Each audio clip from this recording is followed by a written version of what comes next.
তুই তুই এখানে কেন এসেছিস? আবারও ঝামেলা পাকাতে? সাবিনা বেগমের কথা শুনে আবির মাথাটা নিচু করে নিল। সাবিনা বেগমের কথা শুনে বাড়ির প্রায় সবাই ছুটে এসেছেন। আবিরকে দেখে সবাই অবাক।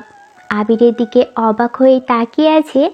পিছন থেকে জহির সাহেব বলল, বদমাইশটা আবার আসছে নাকি জ্বালাতে? সেদিন বলেছিলাম কুলাঙ্গাটাকে মেরে ফেলতে, তাহলে আজও অপমান নিয়ে বেঁচে থাকা লাগতো না। কেন এসেছে সে? আবারও বাড়ি থেকে বের করে দিন ভাবি। তাকে বলে দিন এ বাড়িতে তার মতো অপদার্থের কোনো জায়গা নেই। বেরিয়ে যা।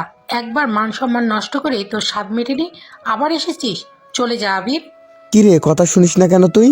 বের হয়ে যা, তোর মা বাবা মরে গেছে, যা বলছি। আবিরের এতক্ষণ কষ্ট লাগেনি, কিন্তু নিজের বাবার সৈকত সাহেবের থেকে শেষ কথাটা শুনে আবিরের অনেক কষ্ট লাগে। আবির চুপচাপ দাঁড়িয়ে আছে। কেউ নেই তার হয়ে কথা বলবে।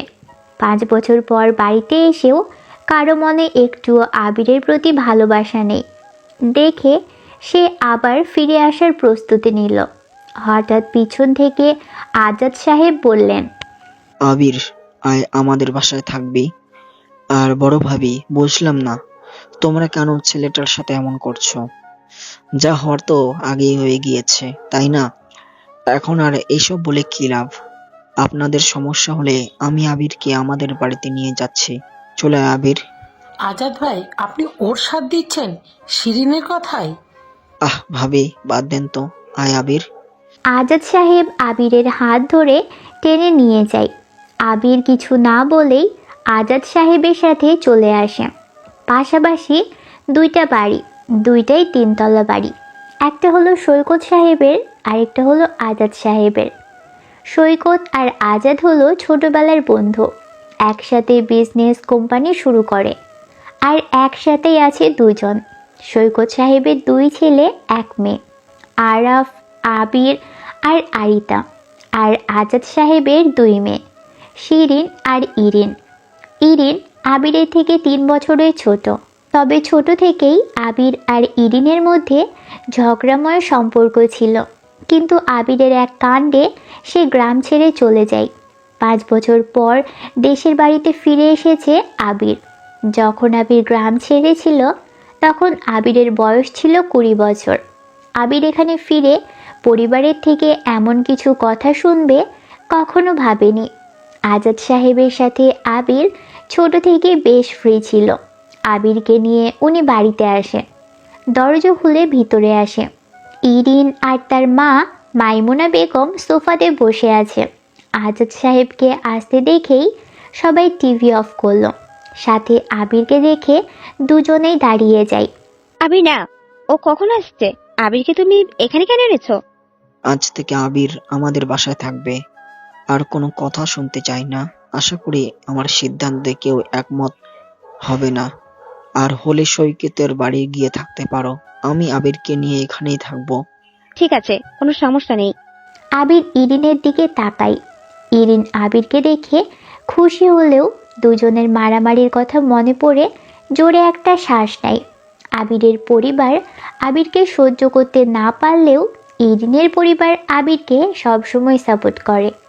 কিন্তু কেন করে তা ইরিন জানে না।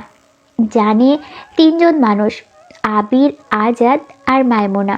আজাদ সাহেব প্রশ্ন করে, আবির, যে কোনো একটা রুম খুঁজে শুয়ে পড়, রেস্ট কর। ওটাই তোর রুম, কোনটা নিবি বল? বড় বাবা, আমি ইরিনের রুমটা নেব। আবিরের কথা শুনে ইরিন চোখ গোল গোল করে তাকায়। শুরু হয়ে গেল আবিরের শয়তানি। ইরিন অবশ্য এরকমই কিছু একটা সংকেত আন্দাজ করেছিল, তবে ডিরেক্ট রুমের উপরে আবিরের নজর যাবে ভাবতেই পারেনি।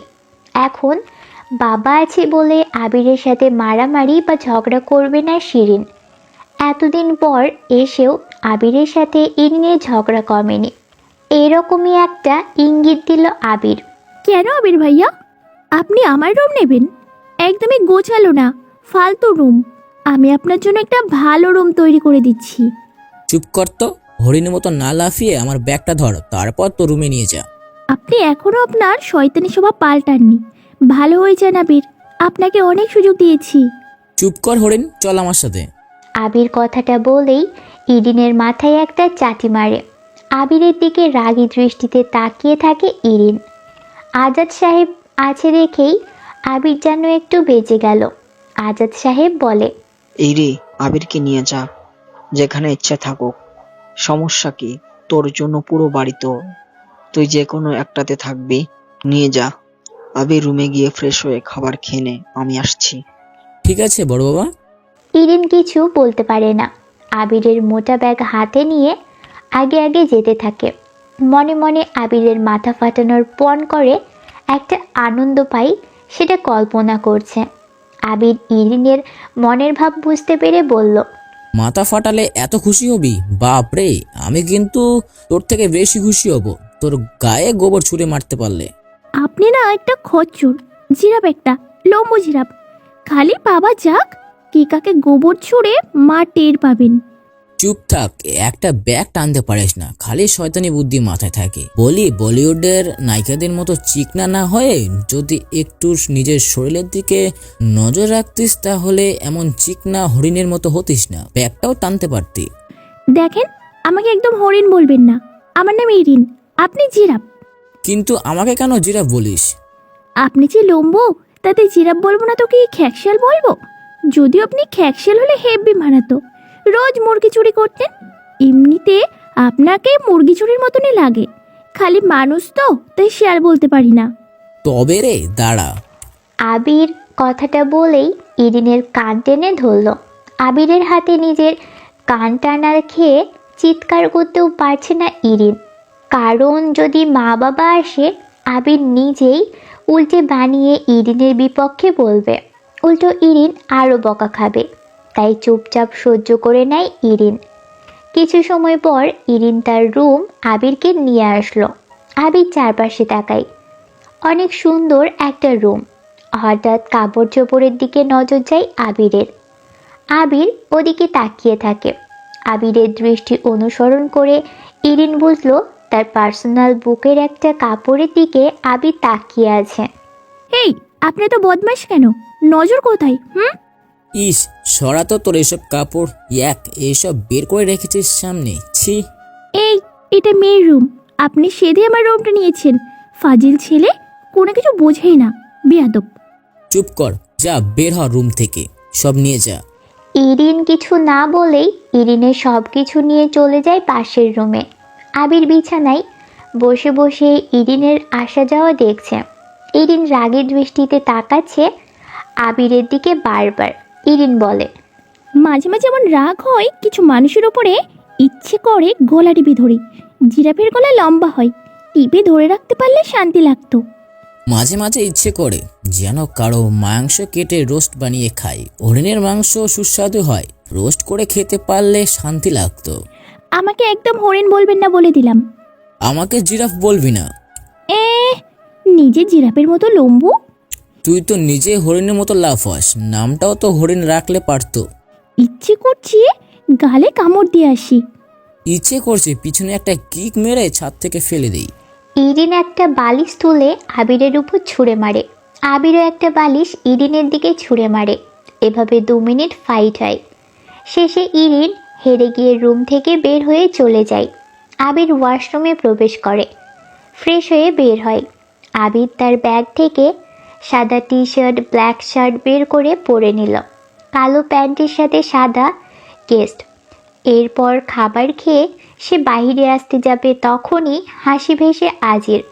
হাসিব আবিরকে দেখে দৌড়ে এসে জড়িয়ে ধরে, তারপর কেঁদে দেয়। আবির, এত বছর পর এসেছিস, কেমন আছিস রে? ভালো আছি, তুই কেমন আছিস? নেহাল, রাব্বি ওদের কি খবর? আর বলিস না, নেহাল ঝামেলায় পড়েছে। ঝামলা? কিসের ঝামলা? নেহাল একটা মেয়ের সাথে দেখা করতে গিয়েছে, ওকে ধরে সেখানকার পোলাপাইন কর দিয়েছে, মানে আটকে রাখছে। এখন টাকা পয়সা চাচ্ছে 50,000। কি করব বল? নেহালের মা এসে কাঁদছে, জানিসই তো নেহালের বাবা নেই। কোথায় দেখা করতে গিয়েছিল? বাইকে গেলে 30 মিনিটের রাস্তা, ড্রিম ভ্যালি পার্কের দিকে ধরছে। ওদের পার্কের পাশে একটা ব্রিজ ছিল, সেখানটাতে। এখন লোকেশন জানি না, মানে কর দিয়ে ধরে কোথায় নিয়ে গেছে জানি না। আচ্ছা চল নেহালকে নিয়ে আসি। কিন্তু এত টাকা কোথায় পাবো? টাকা লাগে নাকি? ওই ছেলেদের সাথে কথা বলছিস? হ্যাঁ, ওরা বলছে টাকা না দিলে ছাড়বে না, নেহালকে মারবে। বলিসনি তো সওদাপাড়ার এলাকার ছেলেপোলা? হ্যাঁ বলেছি, ছাত্র নেতার লোক। তারপরেও আমাদের বলে তোদের এলাকার টাইম নাই, ভাইরাল করব বেশি কাহিনী করলে। আচ্ছা বাইক রেডি কর, ড্রিম পার্কে যাব। তুই যাবি? হাসিব, জানিস তো আমি যা বলি তাই করি। আচ্ছা, আমি বাইক নিয়ে আসছি, তুই দাঁড়া। এই নাম্বারটা দিয়ে যা, যারা ফোন করেছিল। হাসিব আবিরের কাছে নাম্বারটা দিয়ে যায়। আবির নাম্বারটা কয়েক সেকেন্ড ধরে দেখলো, তারপর কাকে যেন ফোন করলো সে। ফোনটা কানে ধরে আজাদ সাহেবদের বাড়ি থেকে বের হলো আবির।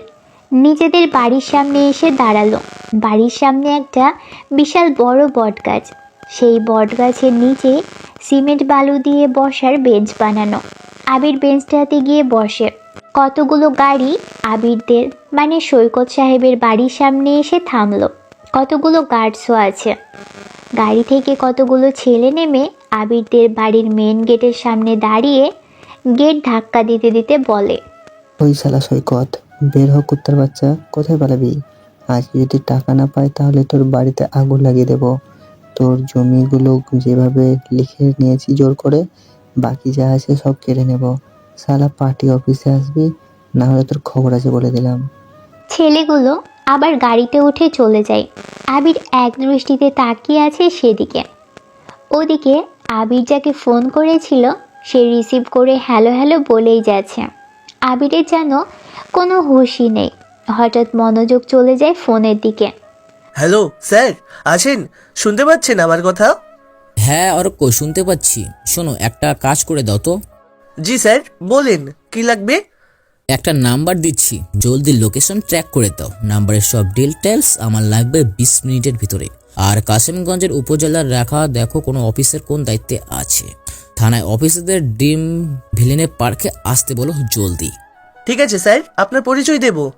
না, তুমি বলো রাষ্ট্রপতি পাঠিয়েছে। তুমি বিশ্বাস করবে না, যদিও আমরা মিথ্যা বলছি, তারপরেও বিশ্বাস করতে যা লাগে তাই বলবা।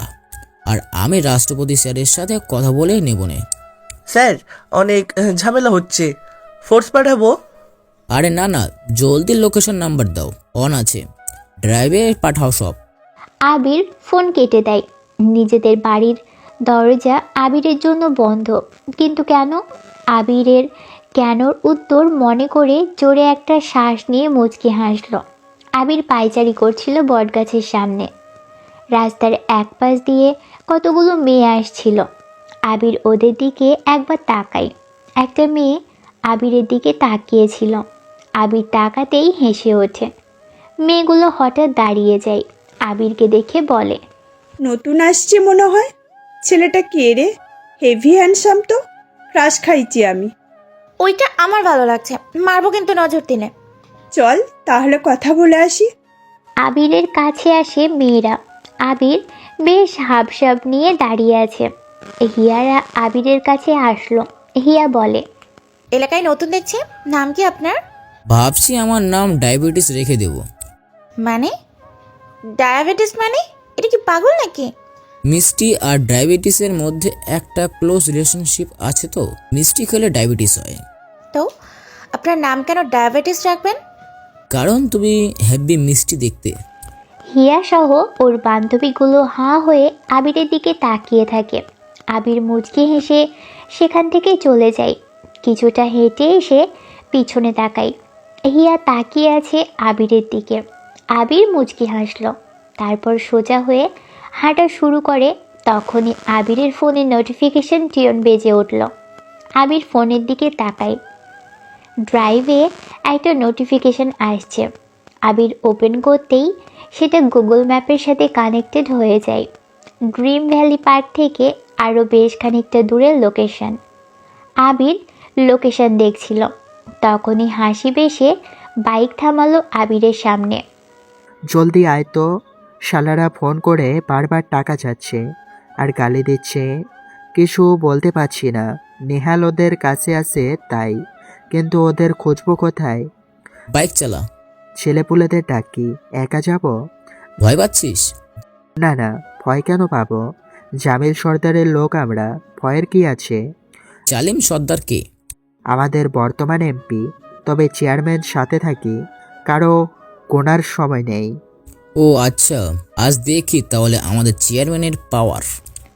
আবির হাসিবের বাইকের পিছনে বসে আছে। হাসিব বাইক চালাচ্ছে। ওদের বন্ধু নেহালকে তারা আনতে যাচ্ছে, যে কিনা কোনো মেয়ের সাথে দেখা করতে গিয়ে কট খেয়েছে, ছাড়ানোর জন্য টাকা চাইছে। হাসিব বাইকের স্পিড বাড়ায়, একটা দোকানের সামনে দিয়ে যেতে থাকে।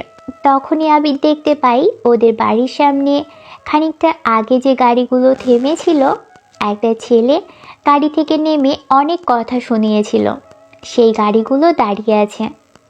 আবির গাড়ি আর ছেলেগুলোর দিকে তাকিয়ে থাকে। হাসিবের বাইকটা সুজুকি জিস্কার।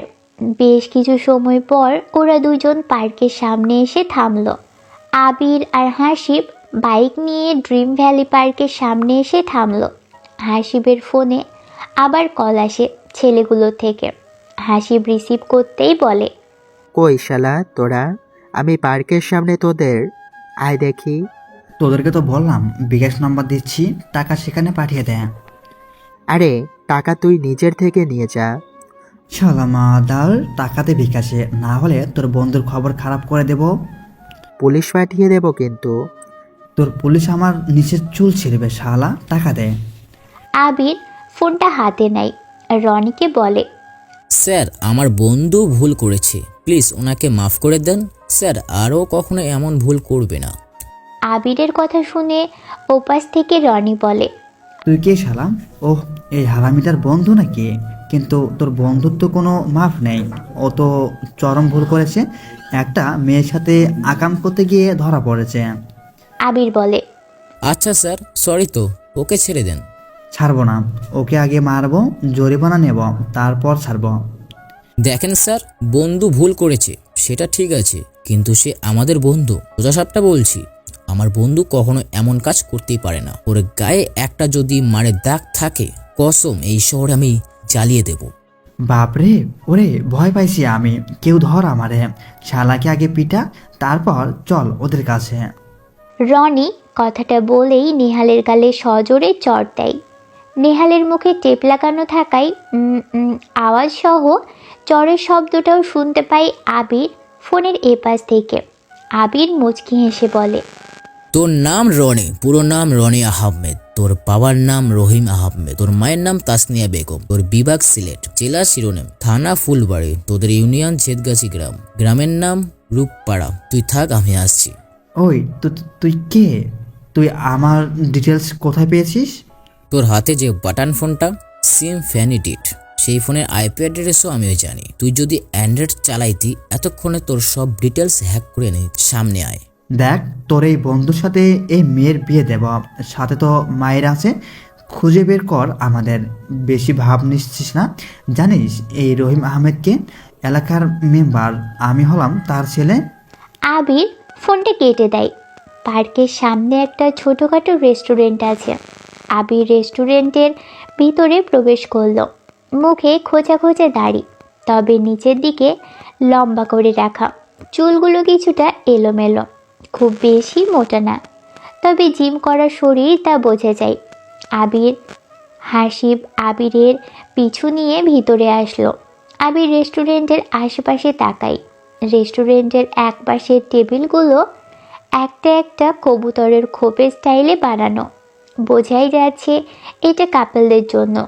আবির এটা দেখে মুচকি হাসলো। আজ ওর কেউ নেই বলে এসব খোপের মধ্যে আসতে পারে না। আবির সাধারণ টেবিলে গিয়ে বসলো। দুটো সিগারেট আর দুটো ব্ল্যাক কফি অর্ডার করে ফোনটা হাতে নিল। হাসিব সামনে বসে বলল, কিরে তুই কি করছিস? রনি নামের ছেলের ডিটেলস কিভাবে জানলি? হাসিবের প্রশ্ন শেষ হওয়ার আগেই একটা পিচ্চি ছেলে সিগারেট নিয়ে আসলো। আবির নিজের সিগারেট হাতে নিয়ে হাসিবকে বলল, নে সিগারেট খা। হাসিব সিগারেটে আগুন জ্বালায়। আবির তার ফোন হাতে নিয়ে অর্ককে মেসেজ দেয়। অর্ক, রূপপাড়া গ্রামের যে রহিম আহমেদ নামে মেম্বার আছে না, ওনাকে ফোন করে ড্রিম পার্কের সামনে যে কুড়ি কোনার আছে সেখানে আসতে বলো জলদি। পারো তো এই ইউনিয়নের চেয়ারম্যানকেও ডাকো। না থাক, সামান্য কারণে আর চেয়ারম্যানকে ডাকার দরকার নেই, তবে রহিম সাহেবের পিকচার পাঠিয়ে দাও। ঠিক আছে স্যার, আমি জানতাম গ্রামে গেলে আপনি আমাকে গুতাইবেন, এর জন্য আমি সাথে আসিনি। কম্পিউটার আপনার টেবিলে আপনার অফিসিয়াল ফোন ছেড়ে নড়ছিও না। এত কথা কেন বলো? যাও, তোমার বেতন আরো বাড়িয়ে দেওয়ার ব্যবস্থা করছি। না স্যার, সেটা তো আমি যথেষ্ট ভালো পাই, আর আমি তো আপনার সাথে মিশনে আছি। যতই হোক দেশের সবচাইতে। চুপ থাকো, জলদি খোঁজ নিয়ে মেম্বারকে পাঠাও। তাহলে ওখানকার এমপিকে কি বলবো? বলো যে অফিসের একজন বিশেষ লোক, তোমার মতোই একজন, এটা বলো। যদি কাজ না হয়? চুপ, তোকে কেন রাখা হয়েছে? অর্ক একটা ঝাড়ি খাই আবিরের কাছে। অর্ক আর মেসেজ করে না। আবির অর্কের ভয় পাওয়া দেখে মুচকি হাসলো। হাসিব সেই থেকে আবিরের দিকেই তাকিয়ে আছে। আবিরের মধ্যে রিল্যাক্স ভাব দেখে হাসিবের রাগ হয়। এতক্ষণে সে একাই কিছু করত, কিন্তু আবির রীতিমতো হাসছে, এমন ভাব যেন কিছুই হয়নি। হাসিব বলে, তুই কি গার্লফ্রেন্ডের সাথে চ্যাট করিস নাকি? হাসছিস যে। দেখ আবির, ভালো লাগছে না। আগে তুই তো নিজেই দৌড়ে যেতিস মারামারি করতে, এখন তো দেখি চুপচাপ হয়ে গেছিস। কি করবি বল? আমি আমার চেয়ারম্যানকে কল দিচ্ছি, লোক পাঠিয়ে দেবে। তারপর ওই শালা রনিকে খুঁজে বের করে পেটাবো। আচ্ছা দেখ তোর চেয়ারম্যান আসে কিনা। সন্দেহ হয় উনিও আসবে। সব সমস্যায় এই হাসিব আগে গিয়েছে। ও আচ্ছা, ডাকো। হাসিব ফোন করে, কিন্তু চেয়ারম্যান সাহেব ফোনই রিসিভ করছে না। হাসিব অনেকবার ফোন দেয়, একবার রিসিভ করে। হাসিব দ্রুত বলে, চাচা, আমরা সমস্যায় পড়েছি। পুরো বিষয়টা বলতেই চেয়ারম্যান বলে লোক পাঠাচ্ছে, কিন্তু পরে আবার যখন হাসিব কল দেয় চেয়ারম্যান আর রিসিভ করে না। হাসিব বিরক্ত হয়। আবির মুচকি হাসলো। আবির আরামসে বসে কফি খেতে শুরু করেছে। একটা কাপল খুপড়ি থেকে বের হয়। মেয়েটার ওড়নাটা এলোমেলো, ছেলেটার ঠোঁটের উপরে লিপস্টিকের দাগ। আবির এক পলক তাকায় সেদিকে। হাসিব তখন বলে, কিরে, কিছু দেখলি তুই? তুই কি দেখছিস বল। এই যে কাপড় বের হলো, মেয়েটার কাপড় দেখে মনে হলো এখন পরে বের হয়েছে। থাম শালা, তোর নজর কোন দিয়ে গেছে রে, বদমাশ কোথাকার। আরে চোখ চলে যাবে না, আমি তো সামনে হয়ে বসে আছি, তুই তো পিছন দিকে। বের যখনই হয়েছে তখনই চোখ পড়েছে।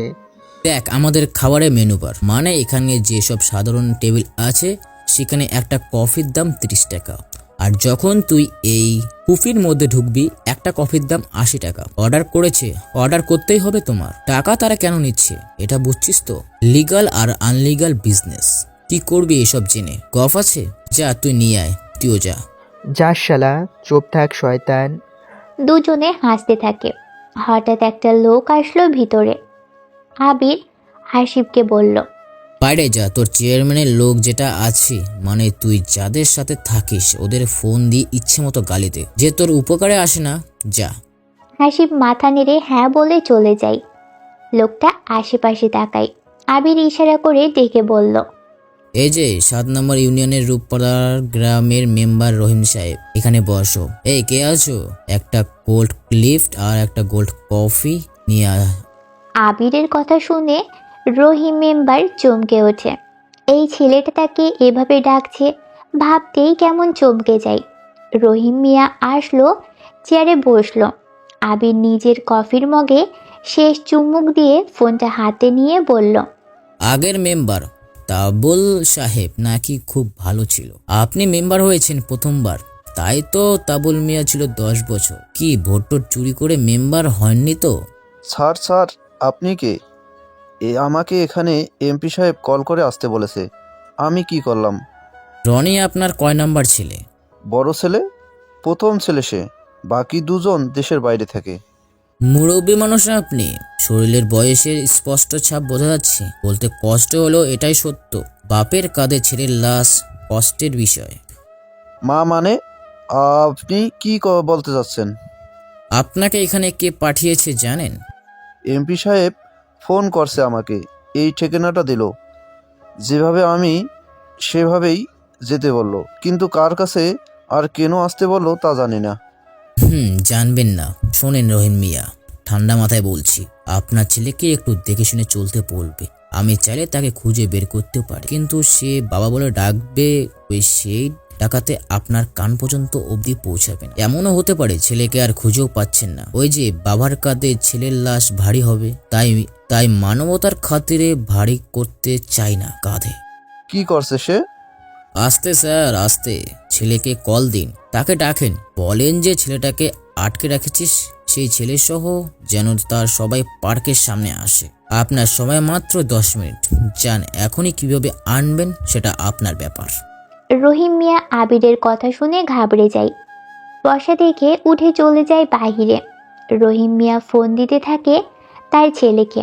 হাসিব আসে আবিরের কাছে। হাসিবের চোখে মুখে রাগের ঘন ঘটা। আবির বুঝতে পেরে মুচকি হাসতে থাকে। আবির বলে, কিরে, কিছু হলো? সবগুলো এক একটা মাদার, বুঝে নিলাম কে কেমন। চল আমরাই নেহালকে নিয়ে আসি। কি দরকার? কি দরকার মানে? আবির, তুই ঠিক আছিস তো? সে নিজেই আসবে নিহালকে নিয়ে। নে, টাকা বিলটা দিয়ে দে। আরে বিল আমি দিচ্ছি, কিন্তু কি হয়েছে সেটা তো বলবি। তোর নিহালকে দরকার না? হুম। তাহলে নেহালকে পাবি, এত প্রশ্ন করিস কেন? রনি আসলে ওকে যেয়ে মুখে একটা ঘুষি মারবি, আর কোনো কাজ নেই। পারবি না? সেটা কি বলা লাগে নাকি? আবির বাহিরে আসলো।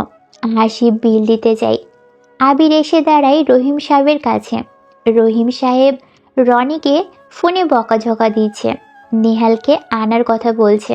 আবিরকে দেখেই ফোন কেটে দেয়। আবির বলে, আপনি নিশ্চয়ই বুঝতে পারছেন আপনার এমপি আপনাকে ফোন করে এখানে আসতে বলেছে। এমন কেউ একজন তো বস থাকবে আপনার জন্য, তাই না?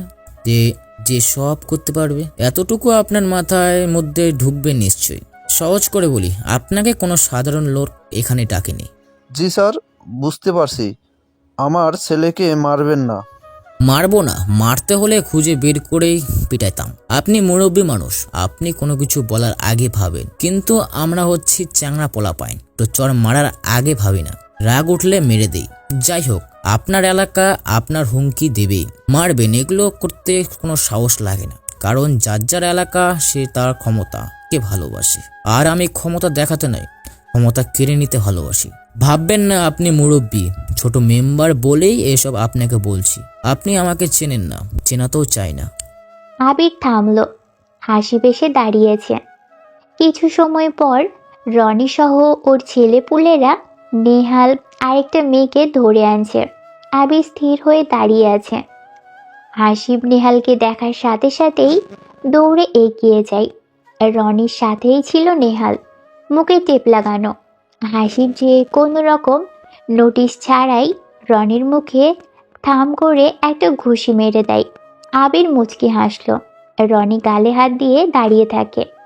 বাপের সামনে সন্তান মার খাচ্ছে, যেখানে বাপ কিছু বলছে না, সেখানে ছেলে আর কি রিয়াকশন দেবে?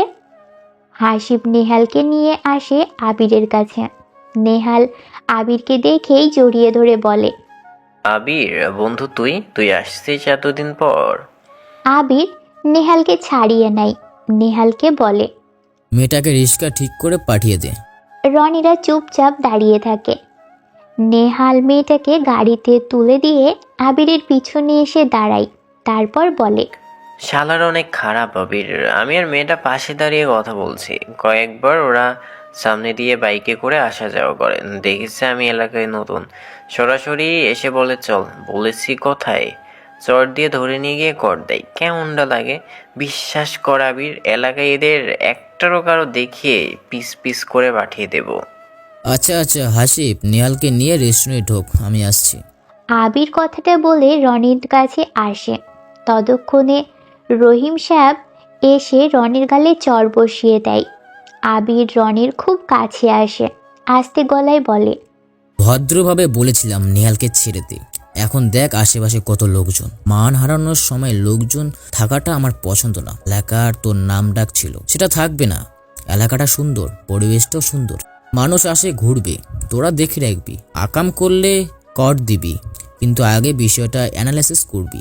ইচ্ছে হলে যে কর দিবি এমনটা না। সব এলাকায় এমন কতগুলো পোলাপাইন থাকে, কিন্তু বুঝে শুনে কাজ করবি। ওপেনলি কেউ যদি চুমু খায় মানে এটা নষ্টামি না, কিন্তু ওপেনলি চুমু খেতে খেতে হাতের কাজ করলে এটাকে বলে নষ্টামি। বাবা রয়েছে সামনে, না হলে তোদের যে কি করতাম সেটা তোরা নিজেরাও জানিস না। ও আচ্ছা, রহিম সাহেব আপনি বাড়ি চলে যান, আপনার ছেলের সাথে চা কফি খাবো। বয়সে একটু ছোট, তবে ভালো ছেলে, চিন্তা নেই চাচা, চলে যান। হ্যাঁ বাবা, চলে যাও, সমস্যা নেই, চলে যাক। দেখ আমাদের কমরে কি গজাব, একবার চলে যাক, কসম এখানে তোকে মারব। আবির মুচকি হাসলো। রহিম চাচা কিছুটা দূরে চলে যায়। আবির রনির আরেকটু কাছে গিয়ে দাঁড়ালো। রনির কাছে বিদেশের নাইফ, মানে দামি একটা চাকু, যেটা প্রচলিত সন্ত্রাসীদের কাছে থাকে। পুলিশ দেখলেই সবগুলোকে থানায় নিয়ে যাবে। আবির মুচকি হাসতে থাকে। তারপর নিজের টি শার্টটা একটু উঁচু করতেই রনিরা সেটা দেখেই চমকে এক পা পিছিয়ে যায়। আবির একটু এগিয়ে আস্তে গলায় বলে, তোর বাপ চলে যাচ্ছে, রেস্টুরেন্টে বসছি, খাবো, এলাকা ঘুরবো, যা পারিস পোলাপাইন নিয়ে যা, আর যদি পারিস থানার ওসির নাম্বার দিচ্ছি, নিয়ে আয় যা। আবির আর কিছু না বলে রেস্টুরেন্টের ভিতরে আসে। হাসিবের পাশে বসলো। নেহাল খেতে ব্যস্ত। আবির সিগারেটে আগুন জ্বালাতে যাবে, তার আগেই হাসি ফিসফিস করে বলল, রনিরা এমন ভয় পেয়ে পিছিয়ে গেল কেন? তুই টি শার্ট উঁচু করে কি এমন দেখালি? আমি অতটা বুঝতে পারলাম না। কালো মতো একটা জিনিস দেখলাম, কি রে তোর কাছে? আবির বসা থেকে উঠে বিল পে করে চলে আসে বাহিরে। আবির কোমরে হাত দেয়। কোমরে রাখা আছে ভেরেটা টনক্যাম, দাম 3 থেকে 3.5 লাখ টাকা। ছোট কিউট স্মার্ট একটা অস্ত্র। এটা দিয়ে বেশি দূরে গুলি করা যায় না, তবে এর কারিশমা অন্য জায়গায়। গুলি দ্রুত বের হয় আর শব্দও হয় বেশ, হাতে ধরতেও সুবিধা। আবিরের পছন্দের জিনিস এটা, সহজেই ক্যারি করা যায়। হাসিব আসলো, বাইক চালাবে সে। নেহাল মাঝে বসবে আর আবির বসবে ওদের পিছনে। ছোট থেকেই এই 3 বন্ধু একসাথে বড় হয়েছিল। সব কিছুই 3 জনে মিলেই করেছে, কিন্তু কেন আবির বাড়ি ছেড়েছিল সেটাই বড় প্রশ্ন। হাসি বাইক চালাচ্ছে। পার্ক ছেড়ে অনেক দূরে চলে এসেছে তারা। গ্রামের রাস্তা ছেড়ে মেইন রাস্তা উঠে হাসিব। আবির প্রশ্ন করে, এই রাস্তা দিয়ে কেন? আছে একটা কাজ, তুই চুপচাপ বসে থাকবি। কি কাজ বল আমাকে, কোনো ঝামেলা না তো? আমি কিন্তু কোনো ঝামেলায় পড়তে চাই না। আরে মামা, হাসিব মেইন রোডের পাশে একটা বাড়ি আছে, ওই বাড়ির ছোট মেয়েকে হেব্বি পছন্দ করে, তাই তো রোজ দেখা করতে আসে হাসিব। হাসিবের তো আরেকটা নাম আছে, মেইন রোড বলে ডাকি। আচ্ছা ঠিক আছে, চল। হাসিব প্রায় 5 মিনিট ধরে বাইক চালিয়ে একটা বাড়ির সামনে এসে থামলো। হাসিব ওদের 2 জনকে বলল বাইক থেকে নামতে। 2 জন নামে বাইক থেকে। রাস্তার পাশে একটা বাড়ি, বাড়িটা 2 তলা। হাসিব এসে এখানে বাইক রেখে বাইকের কিছু হয়েছে কিনা চেক করতে থাকে। আবির আশেপাশে তাকালো। হঠাৎ বাড়িটার 2 তলার ব্যালকনিতে একটা মেয়ে এসে দাঁড়ায়।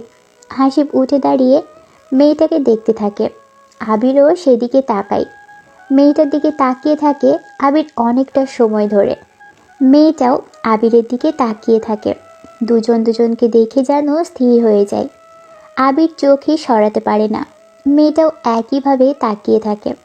আবির দেখে ওই মেয়েটার পিছনে আরও একটা মেয়ে এসে দাঁড়িয়েছে। হাসি পিছনের মেয়েটাকে দেখে খুশিতে হেসে দেয়। আবির বুঝতে পারে হাসিব কেন এখানে এসে বাইক রেখেছে। হাসিব যখনই পিছনের মেয়েটার দিকে তাকিয়েছে, তখনই মেয়েটা হাসি দিয়ে লজ্জা ভাব নিয়ে ভিতরে চলে যায়। কিন্তু সামনে থেকে সেই মেয়েটা সেখান থেকে যায় না, আবিরের দিকেই তাকিয়ে আছে। ভিতর থেকে একটা ছেলের গলা শোনা যায়। হাসিব তাড়াতাড়ি আবিরকে বলে, ভাই তোরা দ্রুত বাইকে ওঠ, শয়তানটা দেখে ফেলেছে, আর থাকা যাবে না। ওরা 2 জন গাড়িতে উঠে বসে। হাসিব দ্রুত বাইক স্টার্ট করে মেয়েটার বাড়ির সামনে থেকে চলে আসে। কিছু দূর দূরে এসে বাইকটা রাখলো একটা জায়গাতে। এটা 3 রাস্তা, মানে চৌরাস্তা বলা যেতে পারে। একদিক দিয়ে রাস্তায় এসে মিলিত হয়েছে, একটা ব্রিজও আছে সেখানে। হাসিব, নেহাল আর আবির গিয়ে বসলো সেই ব্রিজের উপর। এখানে বসছিস কেন? একটু পর রিমি আসবে, মানে ওই মেয়েটা। মেয়েটা আসলে কি? আমি তাকে ভালোবাসি, কিন্তু বলতে পারিনি, ভয় করে। ওর ভাই যদি কিছু করে, আর তার উপর মেয়েটা যদি ওর ভাইকে বলে দেয়, তখন কি হবে আমার? কিন্তু আমি তো ভাবছি অন্য কিছু। রিমার সাথে যে মেয়েটা ছিল, ওই মেয়েটার এমন আবিরের দিকে তাকিয়েছিল কেন? আবিরও দেখছিল তাকে, ঘটনা কি? আরে এসব কিছু না আসিফ, তুই তো রিমিকে বলতে পারিস ভালোবাসার কথা, আর রিমি তার ভাইয়ের সাথে কিছু বলবে না। হ্যাঁ, তুই একবার দেখেই বলে দিচ্ছিস যে রিমি কিছুই বলবে না? মেয়েটা তোর দিকে তাকিয়ে এসেছিল। তার মানে হলো মেয়েটা তার ভাইকে তোর ব্যাপারে বলেনি, আর বলবেও না। কোনো মেয়ে তখনই পরিবারের কাছে কিছু বলে যখন সে বিরক্ত বোধ করে। এখানে মেয়ের হাসিতে বিরক্ত ছিল না, ইন্টারেস্ট ছিল। প্রপোজ করে দে, রাজি হয়ে যাবে। কিন্তু কি বলবো সেটাই তো বুঝতে পারছি না। তার আগে কাহিনী বল আবির। তুই আজ নতুন আসলি, অথচ ওই মেয়েটা তোর দিকে এমন করে তাকাচ্ছিল যেন তোকে বেশ ভালোভাবেই চেনে। আরে এমনিতে নতুন ছেলে দেখেছি তো, তাই। আবির বল, কি বলবো রিমিকে?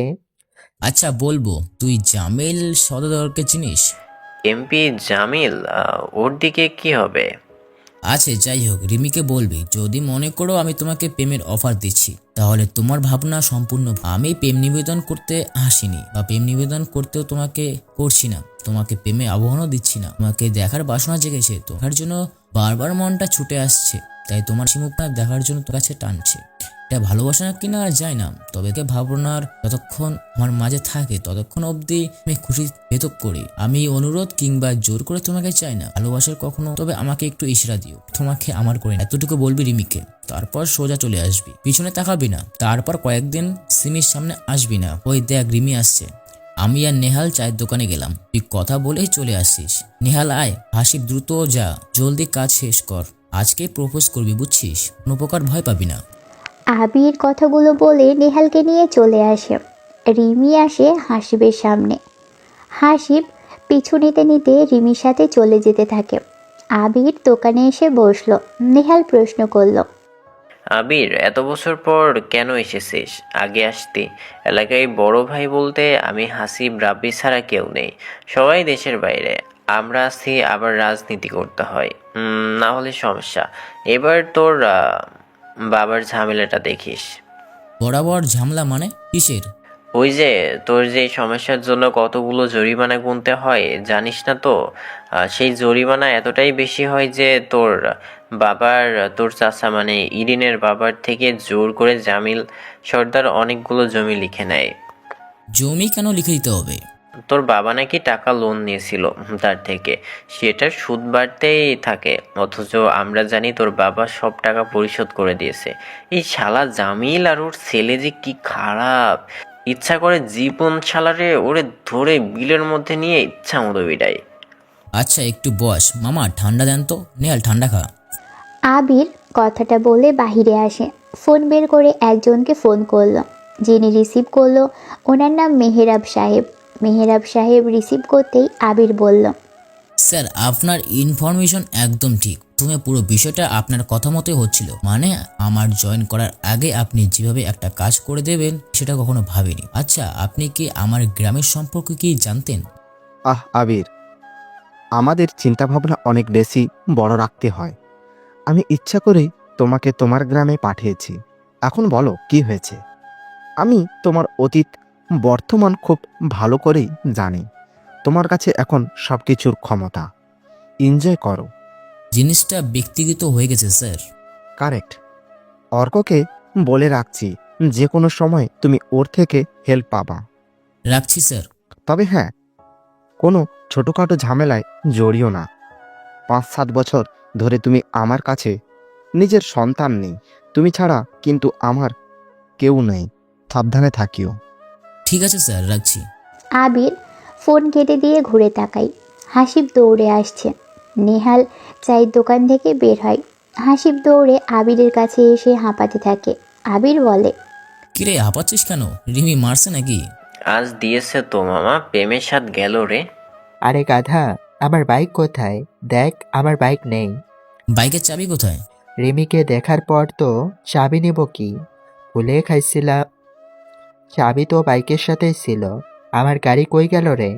আচ্ছা, বাইক খুঁজে পাওয়া যাবে, আগে থানায় যাব। আপাতত বাড়ি চল, ক্ষুধা লাগছে। সব হবে, বাবা জানলে কিন্তু আমার উপর দোষ দেবে, বুঝছিস কিন্তু? আচ্ছা, বলছিস তো যে খুঁজে দিবি? হ্যাঁ চল।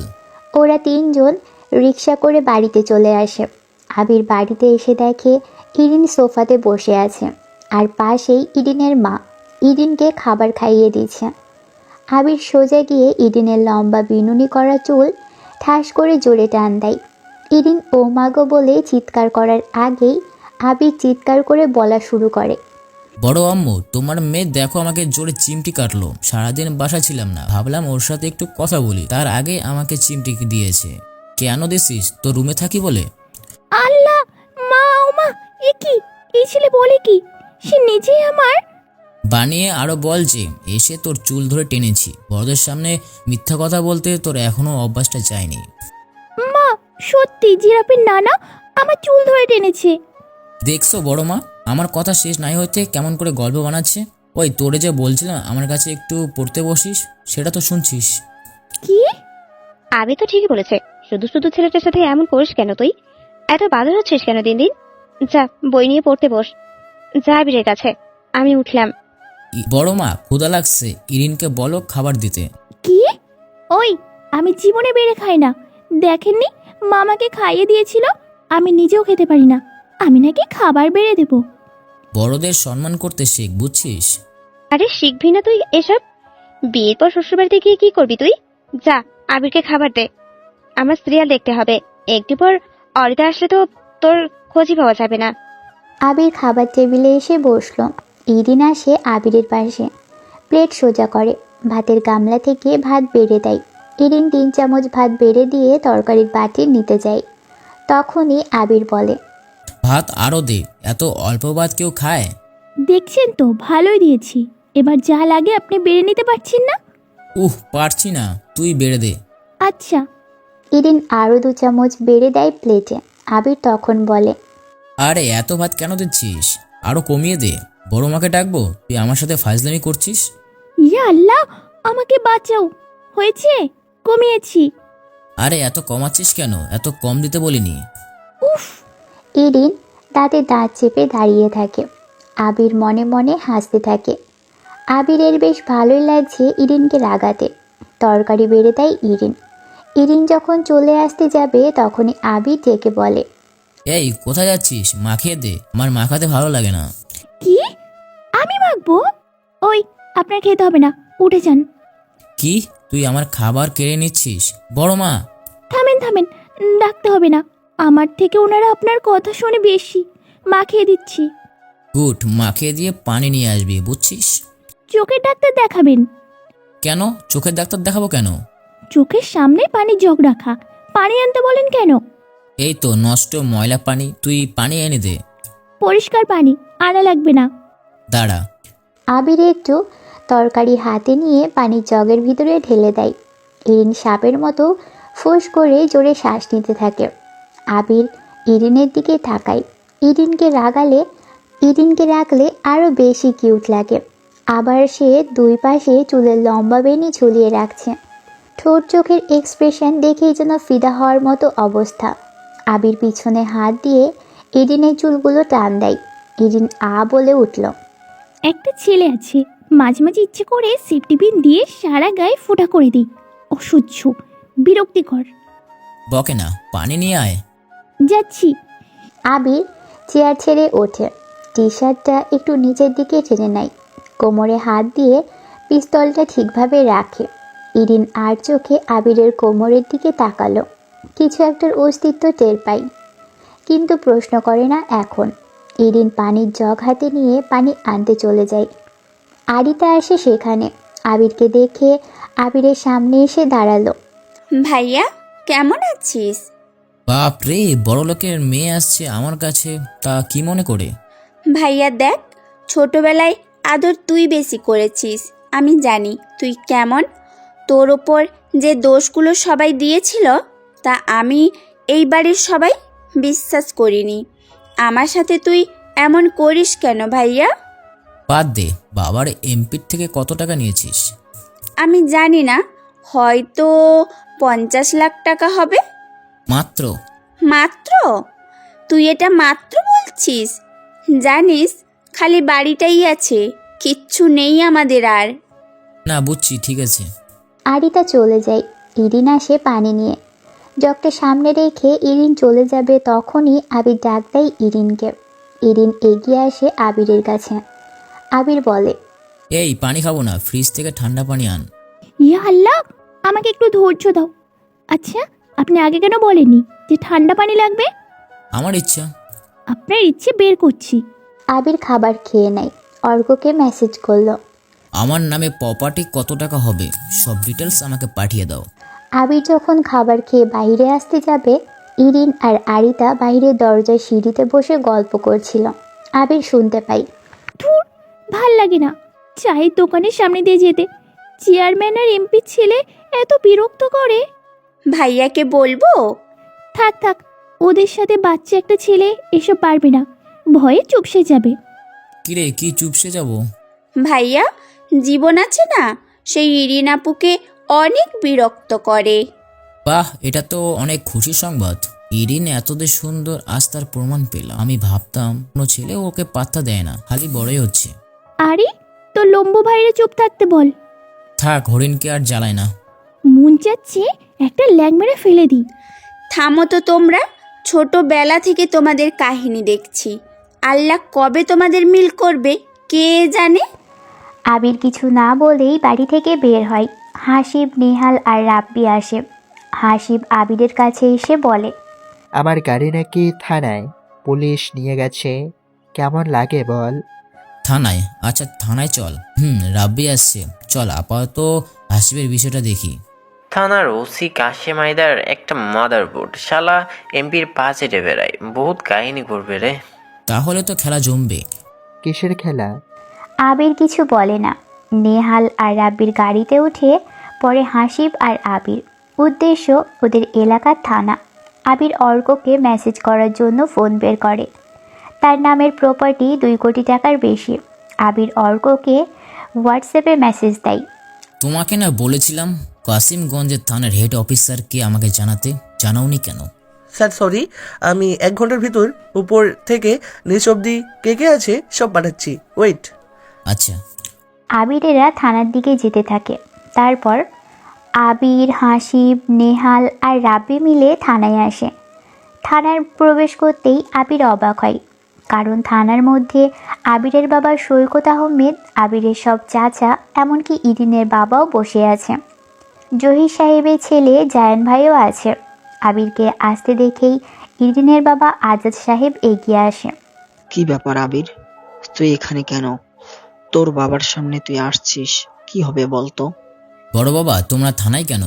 মানে তুই জানিস না আমরা থানায় না আসছি হাসিবের বাইক নিয়ে কথা বলতে। থানায় নিয়ে আসছে হাসিবের গাড়ি। হাসিব এদিকে আয়। ফাজিল, তোর গাড়ি থানায় আমাকে বলতি, আবিরকে কেন আনছিস? আবির ঝামেলা করলে কি হবে জানিস? বড় বাবা তুমি যাও, বাবার সাথে গিয়ে বসো। আবিরের কথা শুনে আজাদ সাহেব আর কিছু বলেন না। সৈকত সাহেবের পাশে গিয়ে বসে পড়েন উনি। সৈকত সাহেব আবিরের দিকে তাকায়। আবিরও তাকায় সৈকত সাহেবের দিকে। সৈকত সাহেব আবিরের দিক থেকে চোখ সরিয়ে নিল। আবিরেরা ওদের বিপরীত চেয়ারে গিয়ে বসে। থানার প্রধান অফিসার আমজেদ আসলো। জায়ান ভাই এগিয়ে এসে বলে, দেখেন অফিসার, আমরা বহুবার এসেছি এবং সব কিছু ইনফর্ম করেছি, পেপারসও সব লিগাল, তারপরে এমপি কেন বারবার লোক পাঠিয়ে টাকা যাচ্ছে? সমস্যা কি? আপনার কাছে বারবার বিচার দিয়েছি, কেসটা আপনি কেন দেখছেন না? আস্তে পোলা আস্তে, এটা তোমার বাড়ি না যে চিৎকার করবা। বসো, ভদ্রভাবে কথা বলো। কতবার এক কথা বলতে হয়? আপনি কোনো ধরনের পদক্ষেপ নিচ্ছেন না কেন? সমস্যা কি আপনার? শ্যাট আপ, ওই হাবিলদার এদেরকে ভেতরে আসতে দিয়েছে কে? জায়ান পিছনে আয়, আমরা কথা বলছি। বড় চাচা? ইটস ওকে, আয় পিছনে আয়, আমি কথা বলছি। বয়স কম, রক্ত একটু বেশিই গরম দেখছি। জায়ান পিছনে এসে দাঁড়ালো। জায়ানের সাথে হাসিবেরাও যেয়ে দাঁড়ায়। আবির দূরে একটা চেয়ারে বসে ফোনে গেমস খেলতে থাকে। আবিরের ফেভারিট গেম টেম্পল রান। আবিরের এদিকে যেন কোনো নজরই নেই। আজাদ সাহেব বলে, অফিসার, এলাকায় আমরা গণ্যমান্য ব্যক্তি, একটা মান সম্মান আছে, প্রায় রোজই বলা যায়। এমপি সাহেব লোক পাঠিয়ে নয়তো তার ছেলেকে পাঠিয়ে বাড়ির মেন গেট ভাঙচুর আসে, অকথ্য ভাষায় গালি দেয়, টাকা চায়। জিনিসটা খুবই খারাপের ব্যাপার। ছেলেদের আকামের বেলায় বিষয়টা মনে ছিল না? আজাদ সাহেব চুপ হয়ে গেল। ঘাড় ঘুরিয়ে আবিরের দিকে তাকাই। জোরে একটা শ্বাস নিল আজাদ। রাগে দুঃখে হাতখানা মুষ্টিবদ্ধ করে নিল তিনি।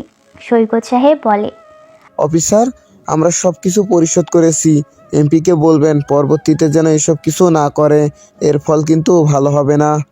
তাই নাকি? তা কি করবেন শুনি? কি করব? আপনার থানা থেকে বের করে দিব? ভালোভাবে বলি তো কথা কানে যায় না আপনার, তাই না? আমার চাকরি খাবেন? বাহ, ভালোই তো কথা বললেন। শুনেন, এই শহরে কেবল এমপি জামিলের সংবিধান চলে, পারলে চাকরি খান। তোকে শালা মেরেই ফেলবো। ওই কি বললি তুই? তোকে তো। অফিসার বাদ দেন, আসলে আমরা দুঃখিত। আজাদ সাহেব জায়ানের সামনে এসে কথাটা বলে। আমজাদ এসে আজাদের পাঞ্জাবির কলার টেনে ধরে। পাঞ্জাবির বোতামগুলো কট করে কেটে পড়ে যায় নিচে। জোরে টেনে ধরে আমজাদ বলে, শোন, তোদের সবাইকে থানায় ঢুকিয়ে এমন জায়গাতে চালান করে দেব, বউ বাচ্চার কথা ভুলে যাবি। বের হ সব, তোদের যেন আর থানায় না দেখি। যা, বের হ সব। আবির চুপচাপ বসে আছে। সব কিছুই আবির দেখছে। সৈকত আর আজাদ সাহেবের ধাক্কা দিতে থাকে অফিসার আমজাদ। আজাদ সবাইকে বের করে আনে। তবে বের হওয়ার আগেই জায়ান আবিরের সামনে দিয়ে যাওয়ার সময় বলতে শুরু করে, কুলাঙ্গার একটা জন্ম হয়েছিল বাড়িতে, নিজের বাপের অপমান দেখো বসে থাকে। জায়ান, চুপ কর। সে আমাদের সন্তান না, তাই কেন এসব শোনাচ্ছিস? হারিমিটার জন্যই তো সব হলো। বের হ, চল, বাদ দে, বাড়িতে চল। আজাদ সাহেব ওদের সবাইকে নিয়ে আসে থানার বাহিরে। সবাইকে বুঝিয়ে গাড়িতে ওঠায়। জায়ান বলে, আপনি আসবেন না? তোরা যা, আমার বাজারের দিকে কাজ আছে একটু। আচ্ছা, তাড়াতাড়ি বাড়িতে আসিস। বিজনেস শুরুর জন্য নতুন করে প্ল্যান করব। আচ্ছা, ঠিক আছে। আজাদ সাহেব থানার দিকে প্রবেশ করে। আমজাদ অফিসার আবিরের দিকে তাকায়। আবিরকে ডেকে বলে, আপনার কি সমস্যা? আসেন, বলেন কি হয়েছে। আমাদের বাইকটা রাস্তায় ছিল, আপনাদের পুলিশ থানায় নিয়ে এসেছে। আবির আমজাদের সামনে এসে বসে। আবিরের ভাবসাব দেখে আমজাদের রাগ ওঠে, কিন্তু কিছু বলতে পারছে না। আমজাদ সাব ইন্সপেক্টরকে ডাক দেয়। ওদের গাড়ি কি থানায় এনেছো? জি স্যার, গাড়িটা নো পার্কিং জায়গাতে ছিল, এই জন্য নিয়ে এসেছি। মোটেও না, রাস্তার একপাশেই ছিল। এইরকম একটা জায়গাতে রেখে মানুষ তো রাস্তার পাশে ইস্যুও করে, তাই বলে কি গাড়ি তুলে আনতে হবে? আর এটা তো চুরি বলে। আমি চাইলেই তো চুরির জন্য জিডি করতে পারি, কারণ আমার গাড়ির চাবি ছিল গাড়িতে। আপনারা কেন না বলে নিয়ে আসবেন? এত কথা বলো কেন তুমি? কোথাকার কে? হ্যাঁ, জিডি সম্পর্কে ধারণা আছে কোনো? গাড়ির মামলা হবে, জরিমানা হবে, আসছে জিডি মারাইতে। দেখুন অফিসার, মেন রাস্তা হতে গাড়িটা অনেক দূরেই ছিল। ফুটপাত যদি থাকতো সেটার থেকেও দূরে। আপনারা কি টাকা খাওয়ার জন্য এমন করছেন? কি বললি শালা? টাকা? তুমি টাকার নবাবি করো শালা। সবগুলোরে থানায় ঢোকা। 1 মিনিট স্যার, আমাদের ভুল হয়েছে, ক্ষমা করে দেন। আবির কথাটা বলল। আমজাদের টেবিলের এক কোণায় পান সাজিয়ে কাগজে মুড়িয়ে রাখা। আবির সেটা হাত লম্বা করে টেনে নিল। তারপর কাগজটা ছিঁড়ে পানটা বের করে বলে, পান, দরজা, তামাক, সুপারি, চু, এসব মশলা, সব মশলা দেখছি আছে। বাপরে, মাথা ঘোরে না? ওই কে রে তুই? তোর সাহস তো দেখি কম না। ওঠ, ভেতরে ঢুক। আপনার পান আপনি খান, বাইকের চাবিটা দেন, বাসায় চলে যাব। কথা বুঝিস না? মামলা হবে, জরিমানা হবে, গাড়ির কাগজপত্র দেখাবি, তারপর গাড়ি পাবি। কিন্তু গাড়ি তো রাস্তার উপরে ছিল না, গাড়িতে কোনো হর্ন লাগানো নেই, লাইটও নেই, মডিফাই করা না, তাহলে মামলা কেন? মামলা কেন দেব বুঝিস না? জরিমানা 10,000 টাকা, এখনই দে। আবির ফোনটা বের করল। অর্ক আমজাদের 14 গোষ্ঠীর ডিটেলস পাঠিয়ে দিয়েছে। এমনকি সে কবে পুলিশে জয়েন করেছে, কোথায় কোথায় বদলি হয়ে এসেছে, কত টাকা বেতন সব কিছু পাঠিয়ে দিয়েছে। আবির বলল, আপনার নাম আমজাদ সওদাগর, চাকরি জীবনে 15 বার বদলি হয়েছে, এখানে এসেছেন 5 বছর হলো, এসপি পদে 40,000 টাকা প্লাস বেতন। আর আপনার এমপির নামটা যেন কি? জামিল সাহেব, তাই তো? শোনেন আমজাদ, তোর আর তোর এমপির ক্ষমতা, তোদের পিছনে যে ফুটোটা আছে না, তার ভিতরে না গাড়ির চাবি ঢুকিয়ে দেবো। অনেকক্ষণ ধরে দেখছি একাই নেতাগিরি দেখিয়ে বেড়াচ্ছিস। তোর বউটা আছে না, 3টা সন্তান, বুঝতে পারছিস না? তোদের সন্তানদের বাবা হারা কর, নাকি সন্তানরা তোরে ভ্যানের উপর শুয়ে বাড়ি বাড়ি ভিক্ষা করানোর জন্য মতো অবস্থা করত? ওই কে রে তুই, আমার সাথে এভাবে কথা বলিস? নাটকির পোলা। হাসিব, বাইরে যা। বাহিরে। বললাম না বাইরে যা। আবিরের ঝাড়ি খেয়ে সবাই বাহিরে চলে গেল।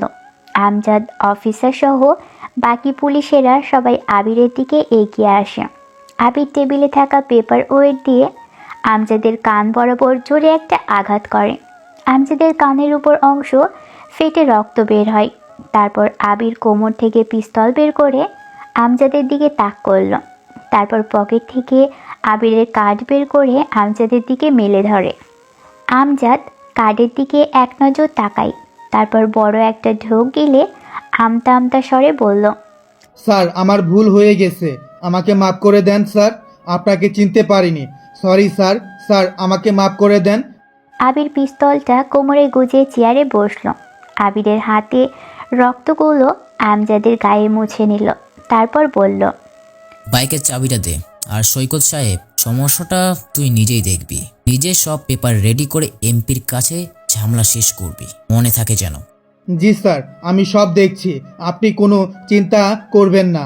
আহ আহ। গুড। আর এখানে যা হয়েছে তা যেন বাইরের কেউ না জানে। আবির বাইকের চাবি নিয়ে বাইরে চলে আসে। হাসিব, নেহাল আর রাব্বি বসে আছে একটা গাছের নিচে।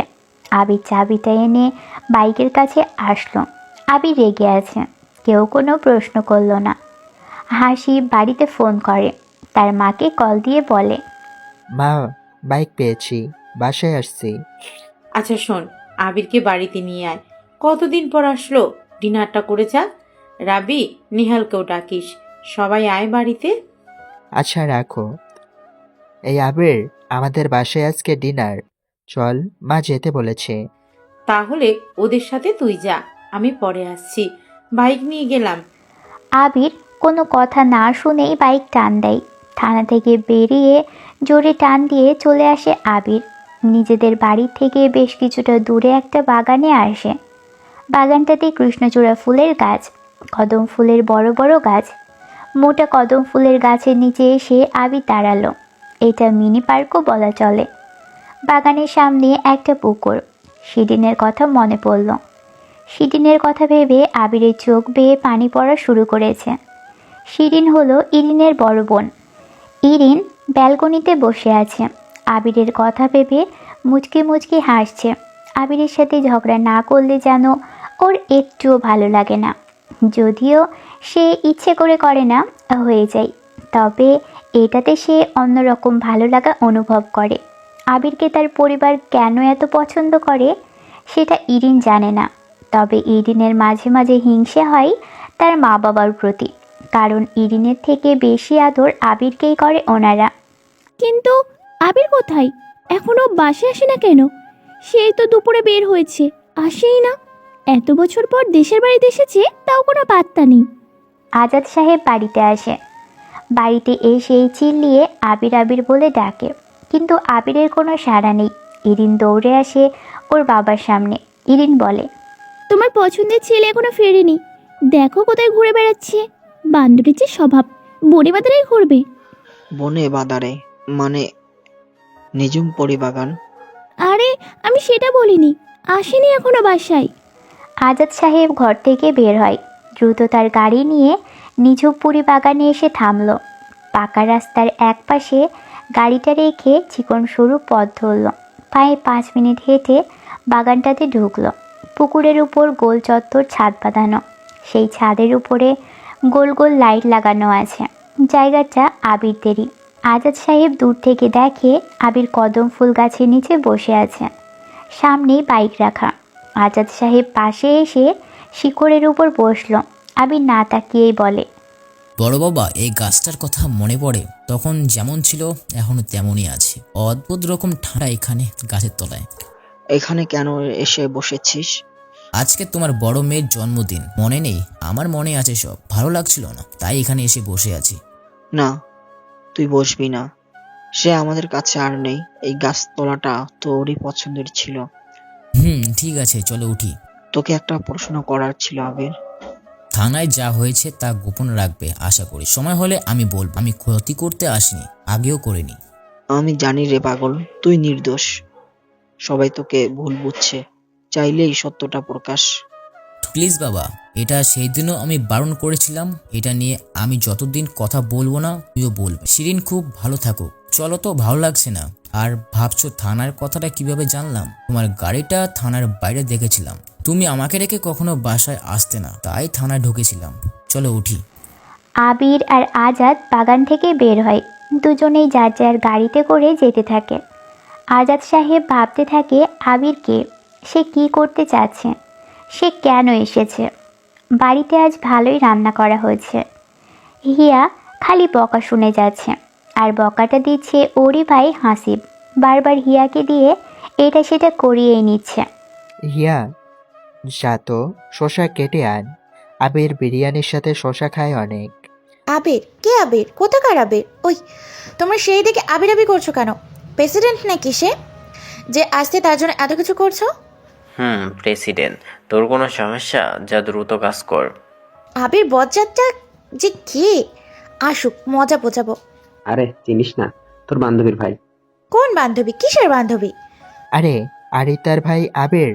ছাগল কোথাকার। জন্মের মতো নানু বাসাতেই বড় হয়েছিস, 10 পাস করে এখানে এসে তো আর আবিরকে চিনবি না। আসলে দেখবি। যা কাজ কর। হিয়ার আগে গজগজ করতে করতে ফ্রিজের কাছে আসে। এমনিতেও হিয়ার মনটা খারাপ। সকালে সেই ছেলেটাকে নিয়ে হিয়া ভাবছে, কে সেই ছেলে যাকে দেখে হিয়ার মনে যেন কল্পনা থেকে সরছেই না। যদিও ছেলেটা কিউট, তার জন্য ভাবছে না। এক কথাতে কেমন যেন ইমপ্রেস হয়ে গিয়েছিল হিয়া। ইস, ছেলেটাকে যদি আবার দেখা পেত। হিয়া এসব ভাবছে, হঠাৎ কলিং বেলের শব্দ শুনতে পাই। হাসি বলে, ইয়া যা দেখ, আবির এসেছে, দরজাটা খুলে দে। আবিরের নাম শুনতেই রাগটা আরও বেড়ে গেল। ঠান্ডা পানি গায়ে মারার ধান্দায় হিয়া এক বোতল পানি নিয়েছে। তারপর দরজার কাছে যাই। দরজা খুলতেই আজাদ সাহেব আর আবির বাড়িতে আসে। দুজনেই বেশ হাসি মুখেই ঘরে প্রবেশ করে।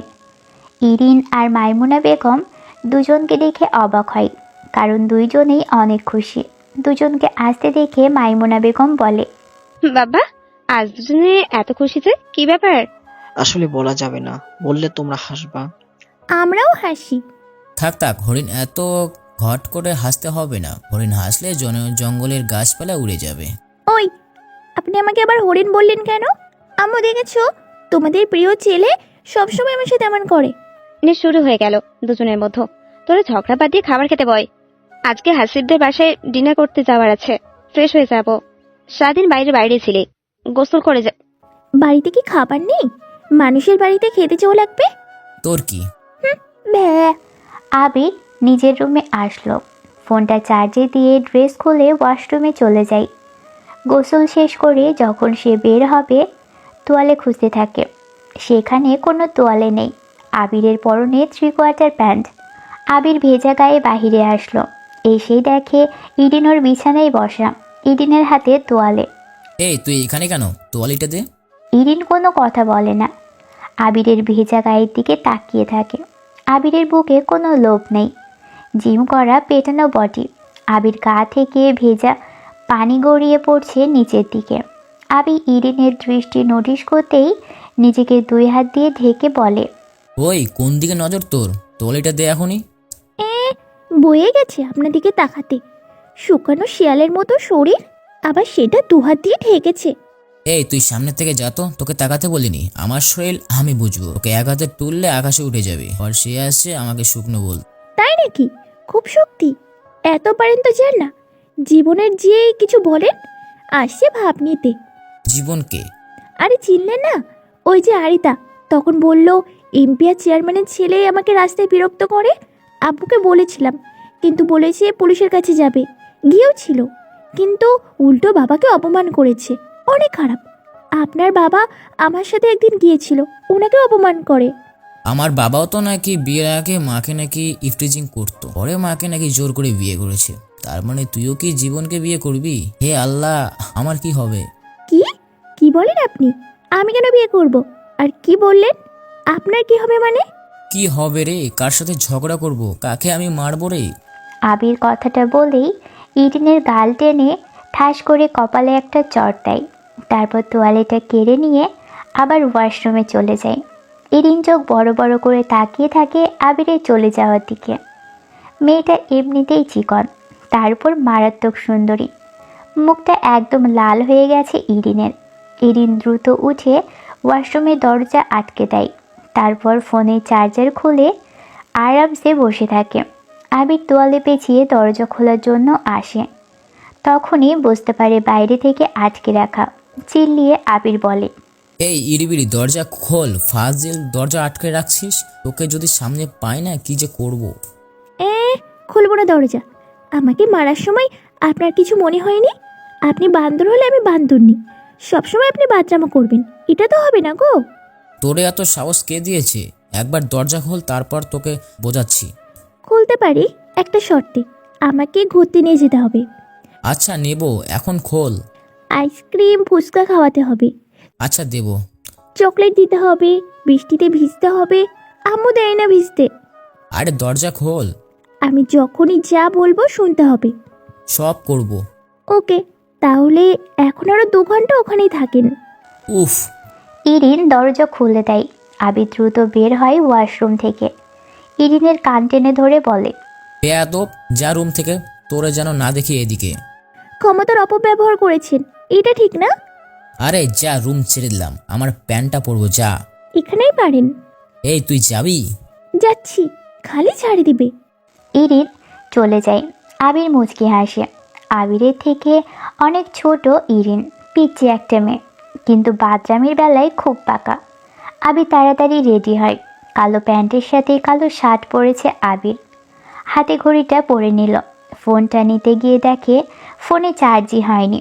চার্জার খোলা। কাজটা ইরিন ছাড়া কেউ করবে না। যতটুকু হয়েছে ফোনটা পকেটে নিয়ে আবির বের হয়। হাসিবদের বাড়িতে আজ ভালোই রান্না করা হচ্ছে, তবে হাসিবের বোন হিয়া খালি বকাই শুনে যাচ্ছে সবার কাছে, কারণ কাজের কাজ কিছু করছে না, খালি নষ্ট করছে। আর বকাটা দিচ্ছে ওরই ভাই হাসিব, বারবার হিয়াকে দিয়ে এটা সেটা করিয়েই নিচ্ছে। হিয়া, যা তো শশা কেটে আন। আবির বিরিয়ানির সাথে শশা খায় অনেক। জলদি যা, একটা কাজ এখন বললে করতে করতে 2 ঘন্টা লাগাবি। শ্বশুর বাড়িতে গিয়ে কি যে করবি। আবির? কে আবির? কোথাকার আবির? ওই তোমরা সেই তখন থেকে আবির আবির করছো কেন? প্রেসিডেন্ট নাকি সে, যে আসছে তার জন্য এত কিছু করছো? খালি এটা ওটা করতে বলছো। প্রেসিডেন্ট, তোর কোনো সমস্যা? যা দ্রুত কাজ কর, ঢিলামি করবি না। আবির বজ্জারটা যে কে, আসুক মজা বোঝাবো। ব্যাটার জন্য খালি কাজ করাচ্ছে আমাকে দিয়ে। ওই যে কাজ চোরনি, কি বললি? খালি প্লেট সাজেছিস আর চিনিস না তুই আরবিকে, তোর বান্ধবীর ভাই। কোন বান্ধবী? কিসের বান্ধবী? আরে আরিতার ভাই আবির, ছাগল কোথাকার। জন্মের পর তো নানু বাসাতেই বড় হয়েছিস, 10-এ পাশ করে এখানে এসে তো আর আবিরকে চিনবি না। আসলে দেখবি, যা কাজ কর। হিয়ার আগে গজগজ করতে করতে ফ্রিজের কাছে আসে। এমনিতেই হিয়ার মনটা খারাপ। সকালে সেই ছেলেটাকে নিয়ে হিয়া ভাবছে, কে সেই ছেলে যাকে দেখে হিয়ার মনে যেন কল্পনা থেকে সরছেই না। যদিও ছেলেটা কিউট, তার জন্য ভাবছে না। এক কথাতে কেমন যেন ইমপ্রেস হয়ে গিয়েছিল হিয়া। আসলে ইমপ্রেস হয়েছে কিনা হিয়া নিজেও তা বুঝতে পারছে না, তবে ছেলেটার কথাটা ভাবিয়েছে বেশ। ইস, ছেলেটাকে যদি আবার দেখা পেত, কিন্তু কোথায় পাবে দেখা, কোথায় থাকে সে? হিয়া এসবই ভাবছে। হঠাৎ কলিং বেলের শব্দ শুনতে পাই সবাই। হাসিব এরা রান্নাঘর থেকে খাবার আনছিল টেবিলে, এই জন্যই হাসিব হিয়াকে বলে, হিয়া, যা দেখ, হয়তো আবির এসেছে, দরজাটা খুলে দে। আবিরের নাম শুনতেই রাগটা আরও বেড়ে গেল হিয়ার। ফ্রিজ থেকে ঠান্ডা পানি বের করলো। আবিরের গায়ে মারা ধান্দায় হিয়া এক বোতল পানি নিয়েছে, তারপর দরজার কাছে যাই। আবির ভেবেছিল হাসিব দরজা খুলবে, এই জন্য ঘুরে একটা সিগারেট হাতে নিয়েছে। দুজনে বাইরে বসে খেয়ে আবার ভিতরে যাবে। হিয়া দরজা খুলতেই পানির বোতল খুলে আবিরের দিকে ছুঁড়ে মারে। হিয়া যখন পানির বোতলের মুখটা খুলছিল, এর মধ্যে আবির তার হাত পিছন দিয়ে বাড়িয়ে হাসিবের শার্ট মনে করে হিয়ার জামা টান দেয়। বলতেই যাচ্ছিল বাহিরে আয়, কিন্তু ব উচ্চারণ করতেই ঠান্ডা পানি আবিরের মাথার উপরে এসে পড়ল। আবির চিৎকার দিয়ে চমকে ঘুরে তাকায়। আবির দেখে একটা মেয়ে, তাকে চেনা চেনা লাগছে। মনে পড়ে সকালে দেখেছে। হিয়া অবাক হয়ে তাকিয়ে থাকে আবিরের দিকে। যার কথা সে ভাবছিল সেই ছেলেটার সামনেই দাঁড়ানো, মাথা থেকে পানি গড়িয়ে পড়ছে। হিয়া বলে, ইয়াল্লাহ, নিজের মনে হয় বাস খাইলাম, আমি পালাই। ওই আবির, কি হয়েছে রে? এভাবে চিৎকার দিলি কেন? কি আর করা, সুন্দরী দেবী পূজা না করে যখন বর দেয় তখন আর কি বলবো। ও বুঝছি, ফাজিল মেয়েটা এমন করছে। মা, ও মা, তোমার মেয়েকে কিছু বলবা, বুঝেছো? আবিরের গায়ে ঠান্ডা পানি ছুঁড়ে মেরে পালিয়েছে। আচ্ছা থাক, বাচ্চা মানুষ, এক দুইটা চকলেট আনলে ভালো হতো। ওই, আমাকে বাচ্চা বলবেন একদম, আমার নাম হিয়া। ভিতরে আসো বাবা, বাচ্চা মানুষ, কিছু মনে করো না। উফ মা, তুমি কেন বাচ্চা বলবা আমাকে? আমি বাচ্চা না, ইন্টার ফার্স্ট ইয়ারে পড়ি, সবসময় বাচ্চা বলো। হিয়া আড়ালে দাঁড়িয়েছিল। আবির প্রথমে তাকে বাচ্চা বলতেই ফোঁস করে ওঠে। আবির হিয়ার দিকে তাকায়। দেখতে মেয়েটা যথেষ্ট মায়াবী, তার উপর পিচ্ছি পিচ্ছি ভাব। আবির একটা জিনিস বুঝতে পেরেছে, হাসিবের বন্ধুর সামনে আগে হয়তো হিয়া লজ্জা পায়নি, তবে আজকে হাসিবের সামনে লজ্জা পাচ্ছে। আবির ভিতরে আসলো। সোফাতে বসে সে। হাসিব, নেহাল, মানে সবাই ওদের কাজ করতে ব্যস্ত হয়ে যায়। হঠাৎ হিয়া সামনে আসে, পিছনে দুটো হাত রেখে আবিরের সামনে দাঁড়িয়ে বলে, আমি দুঃখিত, আমি বুঝতেই পারিনি যে আপনি আসবেন, এক্সট্রিমলি সরি। কিন্তু কার জন্য এটা ফাঁদ পাতা ছিল শুনি? আসলে সেটা বলা যাবে না। এই নিন তোয়ালে, মাথা মুছে নিন। বাহ, ভালো সার্ভিস তো। বাড়িতে কোনো আত্মীয় আসলে এরকমই চলে, তাই না? এই না না, আপনি ভুল বুঝছেন। আচ্ছা, আমাকে চিনতে পারছেন না? না তো, চিনতে পারছি না। সে কি, সকালেই তো দেখা হলো। আই আল্লাহ। আসলে সুন্দরী মেয়েদের মনে রাখতে নেই, তাদেরকে নিয়ে ভাবতেও নেই। তার মানে তুমি হলে সুন্দরী। আরে, তোমাকে নিয়ে বেশি ভাবলে সমস্যা আছে। কি সমস্যা বলেন তো? আমি তো সমস্যা করি না। অলরেডি করেই তো ফেলছো, এখন তো তোমাকে নিয়ে সারা রাত ভাবতেই হবে। তাই কি ভাবলে কি হবে এমন? আমি পিঁপড়া নই যে মিষ্টির দিকে এগিয়ে যাব। হিয়া লজ্জা পেতে থাকে। আবির হিয়ার লজ্জা মাখা মুখের দিকে তাকিয়ে থাকে। হিয়া অনেক সুন্দরী, তবে ইরিনের থেকে একটু কম। ইরিন তো মহা সুন্দরী। সব কিছু রেডি করে হাসিবেরা আসলো। আবিরকে ডাক দেয়।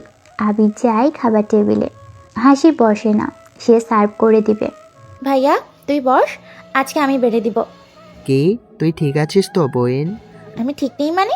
কি বললি তুই? না মানে, তুই তো হঠাৎ এমন চেঞ্জ।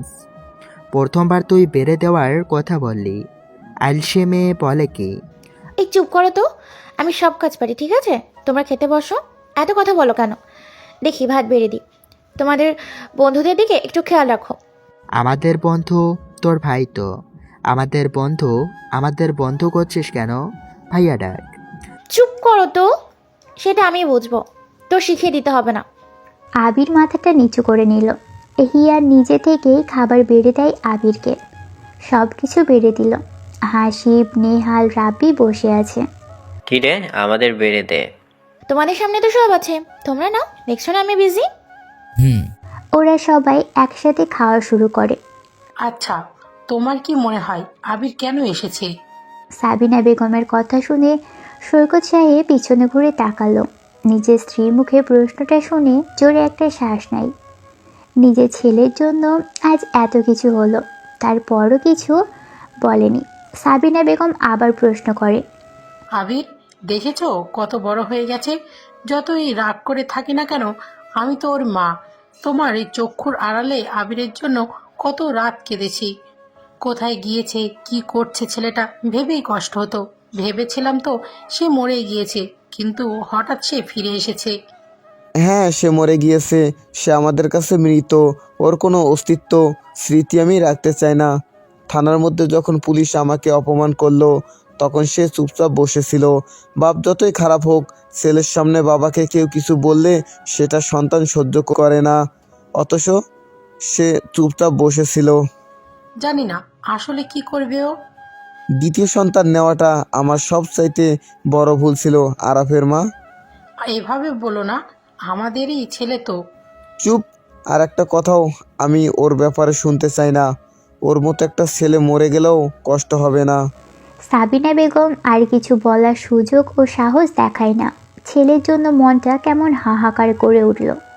না পারে ছেলের সামনে যেতে, আর না পারে কারো কাছে ছেলের কথা বলতে। Amjad police officer MP Javed সাহেবের সামনে বসে আছে। জাবেদ সাহেব রাগী ভাব নিয়ে আমজাদকে বলল, তোকে এনে রেখেছি আমার কাজের জন্য। এখানে আমি ছাড়া কারো কথা আদেশ চলে না, কারো ক্ষমতা চলে না। তুই আমাকে বলিস সৈকতের সব লিগ্যাল ডকুমেন্ট ফেরত দিতে। স্যার, আপনি বুঝতে পারছেন না কেন? ও অনেক ঝামেলা করবে। আমার মাথার ব্যান্ডেজ দেখে বুঝতে পারছেন না? কে এসে আমার এরিয়াতে এসে পুলিশ মেরে যাবে এমন সাহস তো কারো নেই। আর যেই আসুক আমার সাথে তো তার দেখেই হবেই। স্যার, সে অনেক ক্ষমতাশালী। প্লিজ আমি যা বলছি সেটা করেন। আমি তার সাথে আপনার দেখা করাবো, মানে আপনার কাছে আনবো আমি তাকে। প্লিজ। নাম কি তার? আবির হাসান। আমি বলতে পারবো না সে কে। ঠিক আছে, আমি নিজেই জেনে নেব সে কে। যা, তোর কথা শুনলাম, মাঝে মাঝে কিছু জিনিস মেনেও নিতে হয়। যা, সৈকতদের আর জ্বালাবো না। জাবেদ সাহেবের থেকে সব পেপার নিয়ে আমজাদ সাহেব যেন হাত ছেড়ে বাজে। সে দ্রুত থানার দিকে ফিরল। তারপর সৈকত সাহেব বাড়িতে যাবে বলে রেডি হয়ে বের হয়েছেন। আজাদ সাহেবও ছিল। হঠাৎ মেন দরজায় কড়া নাড়ার শব্দ শুনতে পাই বাড়ির সবাই। জায়ান এসে দরজা খুলল। পুলিশ অফিসার আমজাদকে দেখে জায়ান অবাক হয়, সাথে চোখে মুখে এক পশলার রাগ জমতে শুরু করে। যেন রাগটা তাৎক্ষণিক প্রকাশ করতে পারলে অনেক ভালো লাগতো। কিন্তু তখনই সৈকত সাহেব বলে, আপনি আপনি এখানে কেন? এমপির হয়ে কি এবারও আপনি টাকা তুললেন নাকি? দেখেন, একটা টাকাও আর দিতে পারবো না।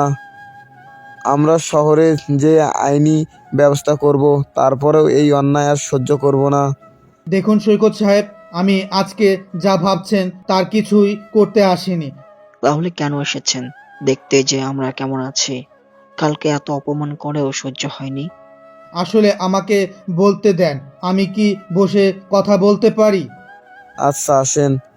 আমজাদ এসে সোফাতে বসল। সকালের খাবার এখনো বাইরের মহিলারা খায়নি, তারা মাত্রই খেতে বসেছিল। তবে আমজাদ পুলিশ আসাতে সবাই খাবার অফ করে দিয়ে মনোযোগ সেদিকে করে। আমজাদ সোফাতে বসে, হাতে একটা ব্যাগ ছিল। আমজাদ আশেপাশে তাকায়, কালকে সেই ছেলেটা আছে কিনা দেখার চেষ্টা করে। কারণ একটু আগেই আবির আমজাদকে কল করেছিল। আমজাদকে বলে তার পরিচয় যেন ওই বাড়ির কেউ না জানে। যদি জানে তাহলে তাকে সহ তার এমপির কোথায় গুম করে দেবে তা টের পাবে না। তার কথা শুনলে সে তার বন্ধু, না হলে তার শত্রু। আমজাদ বেশি কিছু বলতে দেয়নি আবিরকে। আমজাদ বুঝে যায় তার কি করতে হবে। কি করতে এসেছেন ঝটপট বলেন, কি লাগবে আপনার? আমি জানি আপনাদের রাগের কারণ আছে। আপনাদের কোনো চিন্তা নাই। এই যে ব্যাগটা দেখছেন, এটা আপনাদের জন্য। মানে এটাতে কি আছে? আপনাদের বাড়ির সব পেপারস এখানে। আর কোনো চিন্তা নেই, এই যে আপনাদের সবকিছু এখানে এমপি থেকে এনে দিলাম।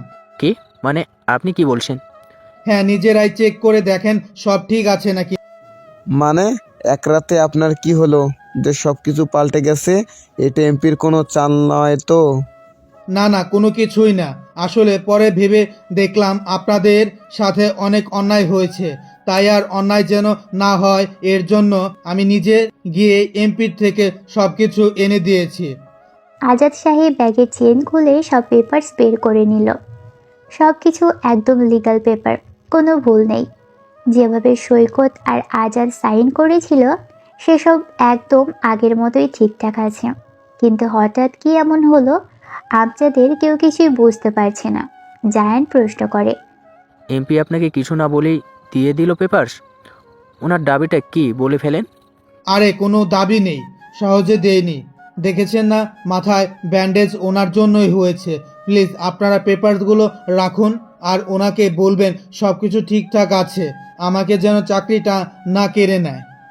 আমজাদ কথাটা বলে আর সেখানে বসলো না। তাড়াতাড়ি বসা থেকে উঠে হন হন করে চলে আসে। সৈকত সাহেব প্রশ্ন করে, কার কথা বলছেন? কাকে আমরা কি বলবো? আমজাদ প্রশ্নের উত্তর দেয় না। সে আর সেখানে না দাঁড়িয়ে চলে আসে। আমজাদ সাহেবেরও দ্রুত বের হয়ে বাড়ি থেকে আমজাদের পিছনে বাইরে আসে। আর বাড়ির সবাই তাদের সব কিছুর পেপারস ফিরে পেয়ে খুশিতে যেন লাফাতে শুরু করলো। আমজাদ সাহেব গাড়ি নিয়ে এগিয়ে আসে। আজাদ সাহেবের বাড়ির সামনে দিয়ে আসতেই আবিরকে দেখে রাস্তার পাশে দাঁড়িয়ে আছে। হাসিবের বাড়িতেই সে রাতে ছিল, সকালে বের হয়ে এসেছে। পাঁচিলের সাথে হেলান দিয়ে দাঁড়িয়ে আছে। আমজাদ আবিরকে দেখে গাড়িটা রাখলো। দরজা খুলে আবিরের সামনে এসে দাঁড়িয়ে কাচুমাচু গলায় বলল, স্যার আপনার কাজ করে দিয়েছি। আপনি কে হন ওদের? ওদের কেউ না, আপনি ভালো কাজ করেছেন, চান, আপনার কোনো সমস্যা নেই। কিন্তু স্যার এমপি আপনাকে খুঁজছে, ওর থেকে একটু সাবধানে থাকবেন। ও কিন্তু আপনাকে খুঁজে বের করবেই। আমি নিজে দেখা করতে চেয়েছিলাম, আপনি খুঁজে বের করলে তো ভালোই হয়। সামনে চায়ের দোকানে নাকি এমপির ছেলেপোলারা বসে। আমি জানি না স্যার। আচ্ছা, আপনি যান। আবিরের কথা শুনে আমজাদ সাহেব আর এক মুহূর্ত দাঁড়ালো না সেখানে, দ্রুত চলে যায়। আজাদ সাহেব দূর থেকে আমজাদ আর আবিরের মধ্যে কথা বলতে দেখে। আজাদের বুঝতে বাকি নেই যে সব কিছু আবিরই করেছে। আবিরের কারণে সব কিছু হারাতে হয়েছিল, আবার আবির নিজেই সব কিছু ফিরিয়ে দিয়েছে। আবির বাড়িতে ঢুকতে যাবে এমন সময় ইরিন বের হয়ে আসছিল। আবিরকে দেখে ইরিন মুখ বাঁকা করে তাকাই। ইরিনকে দেখে বলল, এর জন্য বলি ছেলেরা কেন পিছনে লাগে। কেন লাগে? যে হারে সেজে গুজে স্টাইল করে কলেজে যাস, ছেলেরা কি করবে? পিছনে তো লাগবেই। চুলগুলো খুলে স্টাইল শর্ট করে যেভাবে যাচ্ছিস, তাতে তো সব ছেলেরাই পাগল হবে। আপনাকে বলেছে? চলেন আমার সাথে। কোথায় যাব? আমার কলেজে। আজকে আমার সাথে কলেজে যাবেন, আবার আসবেন। তোর কলেজের নাম কি রে? Girls college. কেন, কি হয়েছে? মেয়েদের কলেজ? না না, যাব না। আরে চলেন তো। আচ্ছা, একটা মিনিট দাঁড়া, আমি যাবো আর আসবো। আবির দৌড়ে তার রুমে আসলো। টি শার্ট চেঞ্জ করে ওর প্রিয় জিনিসটা কোমরে গুছিয়ে নিল। তারপর আবার ইরিনের কাছে চলে আসলো। ইরিন বলে, বাপ রে, গার্লস কলেজে যাবেন শুনে টি শার্ট চেঞ্জ করে আসলেন? থাক, তাহলে যাব না। আরে চলেন। ইরিন আবিরের হাত ধরল। আবিরের কেমন যেন অন্যরকম একটা অনুভূতি সারা শরীরে বয়ে গেল। ইরিন যেন আগুনের শিখার মতো ভয়ঙ্কর সুন্দর। একটু সামান্য ধরলে লাল হয়ে যায় সেই জায়গাটা। কিন্তু ইরিন তো আগেও আবিরকে স্পর্শ করেছে। তবে আজ হঠাৎ আবিরের বুকের ভিতরটা হঠাৎ এমন করে কেঁপে উঠল কেন? ইরিন আবিরের পাশে হাঁটছে আর আবির দুই পকেটে হাত গুজিয়ে ইরিনের পাশে যাচ্ছে। সেই চায়ের দোকানের সামনে আসলো ইরিন। জীবন আর তার বন্ধু নাহিদ বসে আছে বাহিরে চাটাইয়ের উপরে। ইরিনকে আসতে দেখলো ওরা। ইরিনের পাশে আরেকজনকে দেখে দুজনেই দাঁড়িয়ে গেল। ইরিন আবিরের দিকে ফিসফিস করে বলল, এই যে এই ছেলে দুটো আছে না দাঁড়িয়ে, দেখেন দেখেন আমার দিকে কেমন ড্যাপ ড্যাপ করে তাকিয়ে আছে। লম্বু করে যে ছেলেটা আছে, কালো টি শার্ট পরা, ওর নাম জীবন। আমাকে প্রপোজ করেছিল। আহা, কি রোমান্টিক করে বলেছিল। সরাসরি এসে বলছে তোমাকে ভালোবাসি ইরিন, আমার বউ হবা। ভাই আমি পিচ্ছি মেয়ে, এভাবে বিয়ের অফার দিলে রাজি হয় কেউ? ভালোই তো, সুন্দরী মেয়ে বলে কথা, তোর সাথে তো হেভি মানাবে। আপনি মজা নিচ্ছেন কেন? দেখেন কিভাবে তাকাচ্ছে, বেয়াদব একটা। আজ কেউ আমাদের দিকে তাকায় না বল। হয়েছে হয়েছে, এবার সামনে আসলাম না, কি বলবেন দেখেন। ইরিন আর আবির ওদের সামনে চলে আসলো। তখনই জীবন তার বন্ধু নাহিদকে বলল, দেখ তোর ভাবি আসছে, কিন্তু সাথে ওই চান্দুটাকে এত গা ঘেঁষে হাসছে কেন? বন্ধু চল বেটাকে ধরে হেভি মাইট দেই। ওই হবু বউ, এদিকে আসো। তোমাকে আজ এত সুন্দর লাগছে কেন? তোমার ঠোঁট দুটো আর মারাত্মক আকর্ষণ করছে আমাকে। আসো না জান, একটা কিস করি। ইরিন আবিরের দিকে আরেকটু সরে আসলো।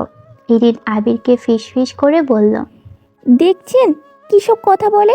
ইচ্ছে করে কানে নিচে ঠাস করে একটা চর বসিয়ে দিই। এত রাগ হয় কি বলবো আর। তাহলে যা একটা চট দে, সমস্যা নেই। চর তো বহু আগে দিতে পারতাম, কিন্তু ওই যে ওর বাবার সাথে আমাদের বাবাদের ঝামেলা না, এমনিতেই আপনাকে নিয়ে ফ্যামিলির বহু খারাপ অবস্থায় চলে গেছে, আবার আমাকে নিয়ে ফ্যামিলির সমস্যা হোক এটা আমি চাই না। এই জন্য অনেক কথা সহ্য করি আমি। বাপ রে, তুই দেখি অনেক বড় হয়ে গেছিস। ও জান, আসো না, চলো দোকানের পিছনে যাই, জাস্ট একটা চুমু দিয়েই ছেড়ে দেবো। ইরিন কথাটা শুনে আবিরের হাত ধরল। এমনভাবে আবিরের হাত ধরল যেন বোঝা যাচ্ছে ওরা দুজন কাপল। এটা দেখেই জীবন অনেক রেগে যায়। ওদের সামনে এসে দাঁড়ায় জীবন। আবিরের সোজা দাঁড়িয়ে কোনো কথা না বলেই আবিরের টি শার্টের কলার চেপে ধরল। নাম কি তোর? স্যার স্যার প্লিজ স্যার, আমাকে মাফ করে দেন। ইরিনা আমাকে ভাড়া করে আনছে ওর পাশে ক্লোজ হয়ে হাঁটার জন্য, কিন্তু এরকম হবে কখনো ভাবিনি। স্যার আমাকে ছেড়ে দিন প্লিজ স্যার, ভয় পাচ্ছি আমি স্যার। ওকে ছেড়ে দেন। ইরিন, তুমি কলেজে যাও, ওটারে দেখছি আমি, যাও বলছি। ইরিন আবিরের দিকে তাকায়। আবির ইশারা করে ইরিনকে চলে যেতে বলে। ইরিন যেতে চায় না সেখান থেকে, তবে ইরিন চলে গেলে ভালো হবে। আবির তো এটাই চাচ্ছিল যেন ইরিন এখান থেকে চলে যাক, এটাই সহজ করে দিয়েছে জীবন। কিন্তু ইরিন না গেলে কিছু করা যাবে না। আবির জীবনের হাত ধরল, তারপর কলারটা ছাড়িয়ে নিয়ে বলল, স্যার আমার ভুল হয়ে গেছে, আমাকে মাফ করে দেন। আসলে আমি জানতাম না ইরিনের কেউ আছে। তুই তো অনেক বড় ভুল করেছিস, তোর খবর আছে রে, চল আমাদের সাথে আয়, বাকি করে চল। কিন্তু স্যার আমি তো ভুল করেছি, বললাম আমাকে ছেড়ে দেন। ওই মাদার পোলা, গাড়িতে ওঠ। স্যার স্যার প্লিজ স্যার, ও স্যার আমারে মাফ করে দেন, আর হবে না। মাদার, এত কথা বলিস কেন? নাহিদ গাড়ি নিয়ে আয়, এলাকার এটারে কিছু বলবো না, তুলে নিয়ে চল এখান থেকে, তারপর ওর ব্যবস্থা করছি। ভাই ও ভাই প্লিজ ছেড়ে দেন না, আমাকে ছেড়ে দেন, আমি আর কখনো আসবো না। ওকে ছেড়ে দিতে বলছি না, ছেড়ে দেন। আর আপনি কি মুখে কত কথা বলেন, দুজন ছেলের সামনে একদম চুপসে গেলেন। ধুর। ইরিন চলে যা, যা বলছি। ইরিন চলে গেল সেখান থেকে। নাহিদ এতক্ষণে বাইক এনেছে জীবনের পিছনে। ইরিন চলে যেতে থাকে। আবিরকে নিয়ে জীবন গাড়িতে উঠল। নাহিদ বাইক চালাচ্ছে, আবিরকে বাইকের মাঝখানে বসালো, আর সবার শেষে বসলো জীবন। আবির হাসিবকে কল দিয়ে ফোনটা পকেটে গুজলো। হাসি ফোন রিসিভ করে শুনতে পাই ওদের কথা। ভাই আজকে এই শালাকে ট্রেন রাস্তায় ওদিকে নিয়ে গিয়ে হেব্বি বানাবো, ছেলে পুলেদের ডেকেছি, ওরা ওখানেই আছে। চল, কত বড় সাহস, ও ইরিনের হাত ধরে, ওকে তো মেরেই ফেলবো। ভাই আমি তো বলছি আমার ভুল হয়ে গেছে, আমাকে মাফ করে দেন, আর কখনো এমন করব না, একটা সুযোগ দেন। এই তুই এত কথা বলিস কেন? জীবন কিন্তু অনেক খারাপ, তোর কপাল ভালো যে জীবন এখনো রেগে যায়নি, রাগলে তোকে ওখানেই মারতো। তুই আর একটাও কথা বলিস না, তোকে কিন্তু মারবে জীবন, বলে দিলাম। কিন্তু ভাই আমি তো। চুপ কর, এত কথা বলিস কেন তুই? তুই তো বহুত হারামি দেখছি, পাটনাও হ্যাঁ, তোর আজকে ট্রেন রাস্তার দিকে নিয়ে যা করব তাও কল্পনাও করিসনি। আবিরের পকেট থেকে ফোনটা বের করে কলটা কেটে দেয়। হাসিবের বুঝতে বাকি নেই যে আবির এখন জীবনদের সাথে আছে, আর জীবনেরা আবিরকে কোথায় নিয়ে যাচ্ছে সেটা হাসিব ভালো করেই জানে। হাসিব, নেহাল আর রাব্বি একসাথে ছিল, ওরা সব কিছু শুনেছে। ওর বাইক নিয়ে বের হয়। ইরিন কলেজে আসে। আরিতা আসলো ইরিনের কাছে। ইরিনের মন খারাপ লাগছে অনেক, ভালো লাগছে না একদমই। এত বছর পর আবির বাসায় আসলো, কিন্তু ওর জন্য আবির বিপদ পড়ে গেছে। কেন যে আবিরকে সে সাথে করে আনছিল, ইরিন এসব ভাবছিল। তখনই আরিতা এসে বলে, আপু তুই কখন আসছিস? আর 2 দিন পর কলেজে ফাংশন, তোর তো স্পিচ দেওয়ার কথা, রেডি করেছিস? আর মন খারাপ করে আছিস কেন? তুই একসাথে এত প্রশ্ন করিস কেন? তোর ভাই একটা বিড়াল, আজ তো গাধা, ভাবখানে এমন নেই যেন কি না কি হয়ে পড়েছে সে, অথচ যখনই ঝামেলা হলো একদম যেন ভেজা বিড়াল হয়ে গেছে। ধুর। কি বলিস তুই? কি হয়েছে? ভাইয়ার সাথে কি আবার ঝগড়া করেছিস? আরে না, ঝগড়া না, কিচ্ছু না, তুই একা এসেছিস। না, আমি আর হিয়া আসছি। আর জানিস না, হিয়া সারা রাস্তা আবির আবির করে মাথা খারাপ করে দিয়েছে। মানে সে কেন তোর ভাইয়ের কথা জিজ্ঞেস করবে? গাধার কথা মানুষ জানতে চাইবে কেন? ঘন্টা পড়ে গেছে, ক্লাসে যাও, পরে কথা হবে। আরিতা কথাটা বলেই চলে যায়। ইরিন আর কি করবে, মন খারাপ করে ক্লাসে চলে আসে। আজাদ সাহেব সোফায় বসে আছে, আবিরের কথা ভাবছে। আবিরকে সে কি করে? ওরা এত উকিল ধরে টাকা খরচ করে কাঠখড় পুড়িয়েও এমপির থেকে বাঁচতে পারছিল না, এমপির থেকে সব কিছু নিতে পারছিল না। কিন্তু হঠাৎ করে আবির এসে এত দ্রুত সব কীভাবে ম্যানেজ করে দিল? কে এসে? সৈকত সাহেব আজাদের ভাবতে বসা দেখে বলল, বন্ধু, কি ভাবছো তুমি? দেখো, আজ আমাদের সব প্রপার্টির পেপারস হাতে, আর কি যে খুশি লাগছে। ও ঠিক। এই তুই কি ভাবছিস রে? তুই খুশি না? হ্যাঁ হ্যাঁ, অনেক খুশি। এই খুশিতে ভাবছি জাইনকে বিয়ে দিব। ছেলেটা বড় হচ্ছে, এখন তার কোনো ঝামেলা নেই। বাহ, তুই তো দেখি আগেই সব ভেবে রাখছিস। যা, তোর কথা মতো সব হবে। শুরু কর জায়ানের মেয়ে খোঁজা। আজাদ সাহেব আর কিছু বলল না, সে কেবল আবিরের কথাই ভাবছে। কিভাবে আবিরের কথা এ বাড়িতে বলবে? সাবিনা বেগমকে বলতে হবে আবিরের কথা। দেখা যাক কি হয়। আবিরকে রেল লাইনে আনলো। এখানে অনেকগুলো ট্রেন ভাঙাচোরা অবস্থায় পড়ে আছে। একটা বগিতে জীবনেরা রাতে নেশা করে পড়ে থাকে। এখানে তেমন কেউ আসে না, আসলে জীবনেরা ধরে টাকা পয়সা কেড়ে নেশা করে। এখানে আবিরকে আজকে আনেছে। আবির মনে মনে এরকমই একটা জায়গা খুঁজছিল। তারপর আবিরকে ওরা দুজন ট্রেনের একটা বগির মধ্যে আনলো। তারপর জোরে একটা ধাক্কা দিয়ে ফেলে দেয় ট্রেনের ফ্লোরের উপর। জীবনে এসে আবিরের গালে একটা চড় দেয়। আবির চড় খেয়ে ঠোঁটের উপরে বারবার হাত দিয়ে দেখতে থাকে কেটেছে কিনা। উফ, এত জোরে চড় বস! বাপরে, মনে হচ্ছে চোখ থেকে গোলাপ ফুল দেখছি। কেটে গেছে ঠোঁট। সালামাত, ইরিনের পিছনে ঘুরছি আমি 2 বছর ধরে, আর তুই শালা কবে থেকে এসে ইরিনের পাশে হাত ধরে হারছিস? তোকে যে কি করব সেটা তুই নিজেও কল্পনা করিসনি। বস, আপনাদের একটা কথা বলবো? আরে চটটা সত্যি লেগেছে। বস, আপনি কি খান বলেন তো? এত জোরে কেউ চড় মারে? চুপ কর শালা, কি বললি বল? আপনাদের ভদ্রভাবে খুব ভালো করে বলছি, আমাকে মাফ করে দিতে। আমার ভুল হয়ে গেছে, কিন্তু শুনিসনি, তাই আরো একবার ভালো করে বলছি, আমাকে যেতে দে। আর যদি যেতে না দেন তাহলে আমাকে এখনই মেরে ফেলে। কেন রে, তুই কি করবি? উফ, চর খেয়ে আমি কিছু টেরই পাচ্ছি না। আমি বেশি কিছু করব না। এখানে যারা আছে তাদের হয়তো সবার বাবা মা আছে, তো ওনারা আর কখনো তাদের ছেলেদের মুখ থেকে মা বাবার ডাক শুনবে না। আবিরের কথা শুনে নাহিদ এগিয়ে আসলো। আবিরের টি শার্ট টেনে ধরে গালের আরেক পাশে জোরে একটা চড় দেয়। জীবন তখন একটা ছেলেকে বলে, রাজন, বগির দরজাটা আটকে দে, যেন ওর চিৎকার বেশি দূরে না যায়। পিছনের ওই বগিতে ওর লাশ রেখে দিবি। দেখি কে কার মা বাবাকে ডাকতে না পারে। হাসিস কেন তুই শালা? তোরা তো জানিস না, আমি নিজেই তো আমার বাবা মাকে ডাকি না গত 5 থেকে 7 বছর। আমাকে আর কি বন্ধ কর? চিন্তা তো তোদের হওয়ার কথা। শালা, তুই তোকারি করিস? তোকে এবার। একটা ছেলে এগিয়ে আসে আবিরের দিকে। আবির নাহিদকে ছাড়িয়ে ছেলেটার গালে একটা অসম্ভব জোরে চড় দেয়। ছেলেটা লাফিয়ে যেন দেয়ালে গিয়ে আছাড় খেয়ে পড়ল। একটা ছেলে বড় ছুরি বের করে আনলো। আবির কোমর থেকে পিস্তল বের করে ছেলেটার পায়ে ঠাস করে একটা গুলি করলো। তারপর জীবনের গালের ডান পাশে পিস্তল দিয়ে জোরে একটা চড় দেয়। জীবন নিচে শুয়ে পড়ে। নাহিদ ভয়ে দূরে সরে গেছে। 10 জন ছেলের মধ্যে 3 জন নিচে লুটিয়ে পড়েছে। বাকি 7 জন আবিরের হাতে পিস্তল দেখে এগিয়ে আসছে না। আবির পিস্তল হাতে একটু একটু করে নাহিদের দিকে এগিয়ে যায়। নাহিদের পিছনে কয়েক হাত দূরেই ওদের অস্ত্রশস্ত্র রাখা। নাহিদকে সরিয়ে দিয়ে আবির একটা বেসবল স্টিক ব্যাট হাতে নেয়। নাহিদের পাশে বসলো। নাহিদকে বলে, টাকা আমার দিকে, পিছনে কি দেখছিস? একটা কেউ আর আসবে না, ভয়। শোন, উপর থেকে অর্ডার আছে, বুঝছিস? নাহলে এখানে এই ছেলেগুলো পায়ে গুলি করতাম, সোজা মাথা গুলি চলে যেত।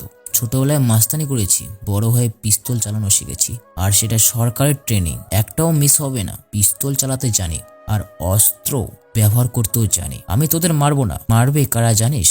পেট। আবির পিস্তলটা কোমরে গুজে নিল, তারপর দরজাটা খুলে দেয়। দূরে দেখে হাসিবরা দাঁড়িয়ে আছে। আবির জোরে একটা শীষ দেয়। হাসিবেরা এগিয়ে আসে। আবির হকি স্টিক, লাঠি সবগুলো বের করে দরজার কাছে রাখলো। হাসিবকে বলল, উঠে আয় সবাই। আবির ঠিক আছিস তো? জলদি আয়, ঠিক না থাকলে এভাবে জ্যান্ত দেখবি নাকি গাধা? আবিরের কথা মতো সবাই উঠে আসে, লাঠি হাতে নেয়। আবির হাসিবকে বলে, সিগারেট আছে পকেটে? আমাকে দে। যা এবার ওদের পেটা, দরজা আটকা। আবিরের কথা মতো হাসিবেরা আর দেরি করে না, বেধড়কভাবে ওদের পেটাতে থাকে, একেবারে আধমরা করে দেয় পিটিয়ে। হাসিব এসে বলে, অনেক ইচ্ছে ছিল এই শালাদের শান্তিমতো পিটাবো, আজ হয়ে গেল সেই ইচ্ছা পূরণ। কিন্তু এখন কি হবে? ওর বাবা তো আমাদের মেরে ফেলবে। তাহলে কি করবি? তোরা মেরে ফেল। কে তুই পাগল হয়ে গিয়েছিস? মারবো মানে একবারে মারবো নাকি? যে মারবে সে এমনিতেই মারবে, মানুষ তো মরেই, তাহলে ওদের বেঁচে থেকে কি লাভ? মেরে দে। আবির নেশা করেছিস? তোকে তো ঠিক লাগছে না রে। আবির কিছু বলে না, জীবনের কাছে আসলো। জীবনের চুলগুলো হাতের মুঠোয় ধরে জোরে চাপ দিয়ে কিছুটা টেনে তুলল, তারপর আস্তে গলায় বলল, ঢাকা সিটি না হলে বেঁচে গেছিস, সাবধানে থাকিস, পরেরবার হয়তো বাঁচবি না। আমাকে মেরে ফেলে এখন, না হলে কসম করে বলছি তোকে এই জীবন মারবেই। ইরিনকেও আমার করে নেবে। যদিও মারতাম, কিন্তু এই কথাগুলো বলার পর তোকে আর মারবো না, চ্যালেঞ্জ গ্রহণ করলাম। আবির আর কথা বলল না, দ্রুত চলে আসলো সেখান থেকে। আবিরের পিছনে ওর বন্ধুরা হাসিবে বিড়বিড় করে বলা বলি করছে, আবিরকে দেখেছিস? আগের মতো কথা বলে না, কেমন চুপচাপ হয়ে থাকে, ভয়ঙ্কর টাইপস যেন। আসলেই আবিরকে কেমন জানি ডেঞ্জারাস লাগছে। ঠান্ডা মাথার সাইকো। এখন ভয় হচ্ছে এমপি আমাদের অবস্থা কি করে। তোরা বাড়ি যা, আমি ইরিনের কাছে যাব, ওর কলেজের সামনে। কি তুই যাবি গার্লস কলেজের সামনে? ওখানে কোনো ছেলে এলাও না। তোর গালে দাগ বসে আছে আঙ্গুলের, ফুলছে। চল ডাক্তারের কাছে। তোর বাইকটা দে, আমি গেলাম, চাবি দে। আবির হাসিবের থেকে চাবি নিয়ে চলে যায় সেখান থেকে। ওরা আর কি করবে, দ্রুত চলে যায় সেখান থেকে। অর্ককে কল দেয় আবির। হ্যাঁ স্যার বলেন।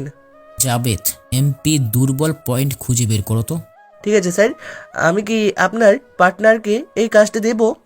আচ্ছা দাও, সেই ভালো পারবে, রাখলাম। আবির বাইক নিয়ে চলে আসে মহিলা কলেজের সামনে। গেটের কাছে এসে বাইকটা রাখলো, যদিও গেট থেকে অনেকটা দূরে রাখলো। আবির চুপচাপ বাইকের উপরে বসে আছে। কলেজটা 3 তলা। ইরিন জানালার পাশে বসা, পানির বোতল থেকে মুখে পানি নিয়ে যখন জানালা দিয়ে ফেলতে যাবে, ঠিক তখনই দেখে আবির বাইকে বসা। আবিরকে দেখে ইরিনের বুকের ভিতরটা কেমন চমকে ওঠে। ইরিনদের এমনিতেই ক্লাস হচ্ছিল না, সাংস্কৃতিক অনুষ্ঠান হবে ওদের। সেখানে সবাই যে যার মতো পারফরমেন্সের নাম দিয়েছে। ইরিনের নাম দেওয়া হয়েছে কবিতা, আবৃত্তি আর স্পিচে। ইরিন সেগুলো প্র্যাকটিস করছিল। আবিরকে দেখেই অবাক ও। দ্রুত 3 তলা থেকে সে নিচে নেমে আসলো। গেটের দারোয়ান ইরিনকে অনেক ভালো করেই জানে। ইরিন গেটের কাছে এসে বাহিরে যাওয়ার কথা বলতেই দারোয়ান টাইম বেঁধে বের হতে দেয়। ইরিন এসে সোজা আবিরের সামনে দাঁড়ালো। কি ব্যাপার মিস্টার জিরাফ সাহেব, হঠাৎ এখানে? ওরা কই? কিছু বলেনি? সব তো ঠিক আছে। এই তুই কি চাচ্ছিলিস আমি মার খাই? না না, আসলে আপনি এখানে কেন? কি হয়েছে? এমনি আসলাম, বাড়ি যাবি না? চল। ছুটি দিতে এখনো আধা ঘন্টা বাকি। আমার স্পিচ দেওয়ার ফাইনাল প্র্যাকটিস বাকি আছে। কিছু করতে হবে না, চল আমার সাথে, কলেজে আর পিক্স দিতে হবে না। কি বলেন? আপনি দাঁড়ান, আমি ব্যাগ নিয়ে আসি, ছুটি দেবে একটু পর। ইরিন চলে গেল মুচকি হেসে। আবির চুপচাপ বসে থাকে সেখানে। হঠাৎ কয়েকটা ছেলে আসলো আবিরের সামনে। ছেলেগুলোর মধ্যে তুহিন নামের একটা ছেলে আবিরকে সালাম দেয়। ওয়ালাইকুম আসসালাম ভাই। ওয়ালাইকুম আসসালাম। ভাই আপনার নাম কি? আবির। ও ভাই চলেন এখান থেকে। কেন? আমরা যেতে বলছি তাই চলেন। না যাব না, একটু পর যাব। বাসা কোথায় তোর? কেন বাসা জানে কি হবে? শোন, এটা মহিলা কলেজের সামনের জায়গা, এখানে বাইরে কোনো ছেলে এলাও নেই, তাই চলে যা। দেখো ভাই, কলেজ অনেক দূরে, আমি কোনো মেয়েকে বিরক্ত করিনি, তাই আমাকে জ্ঞান না দিয়ে চলে যান। ওরে তোর কি সাহস! ওই তুই তামিম ভাইকে চিনিস? কে তামিম? কোথাকার তামিম? ভাই এটাকে কি করব? তামিম ভাইকে চেনে না? তামিম হলো এখানকার ছাত্রনেতা, আমি হলাম তার ছোট ভাই তুহিন।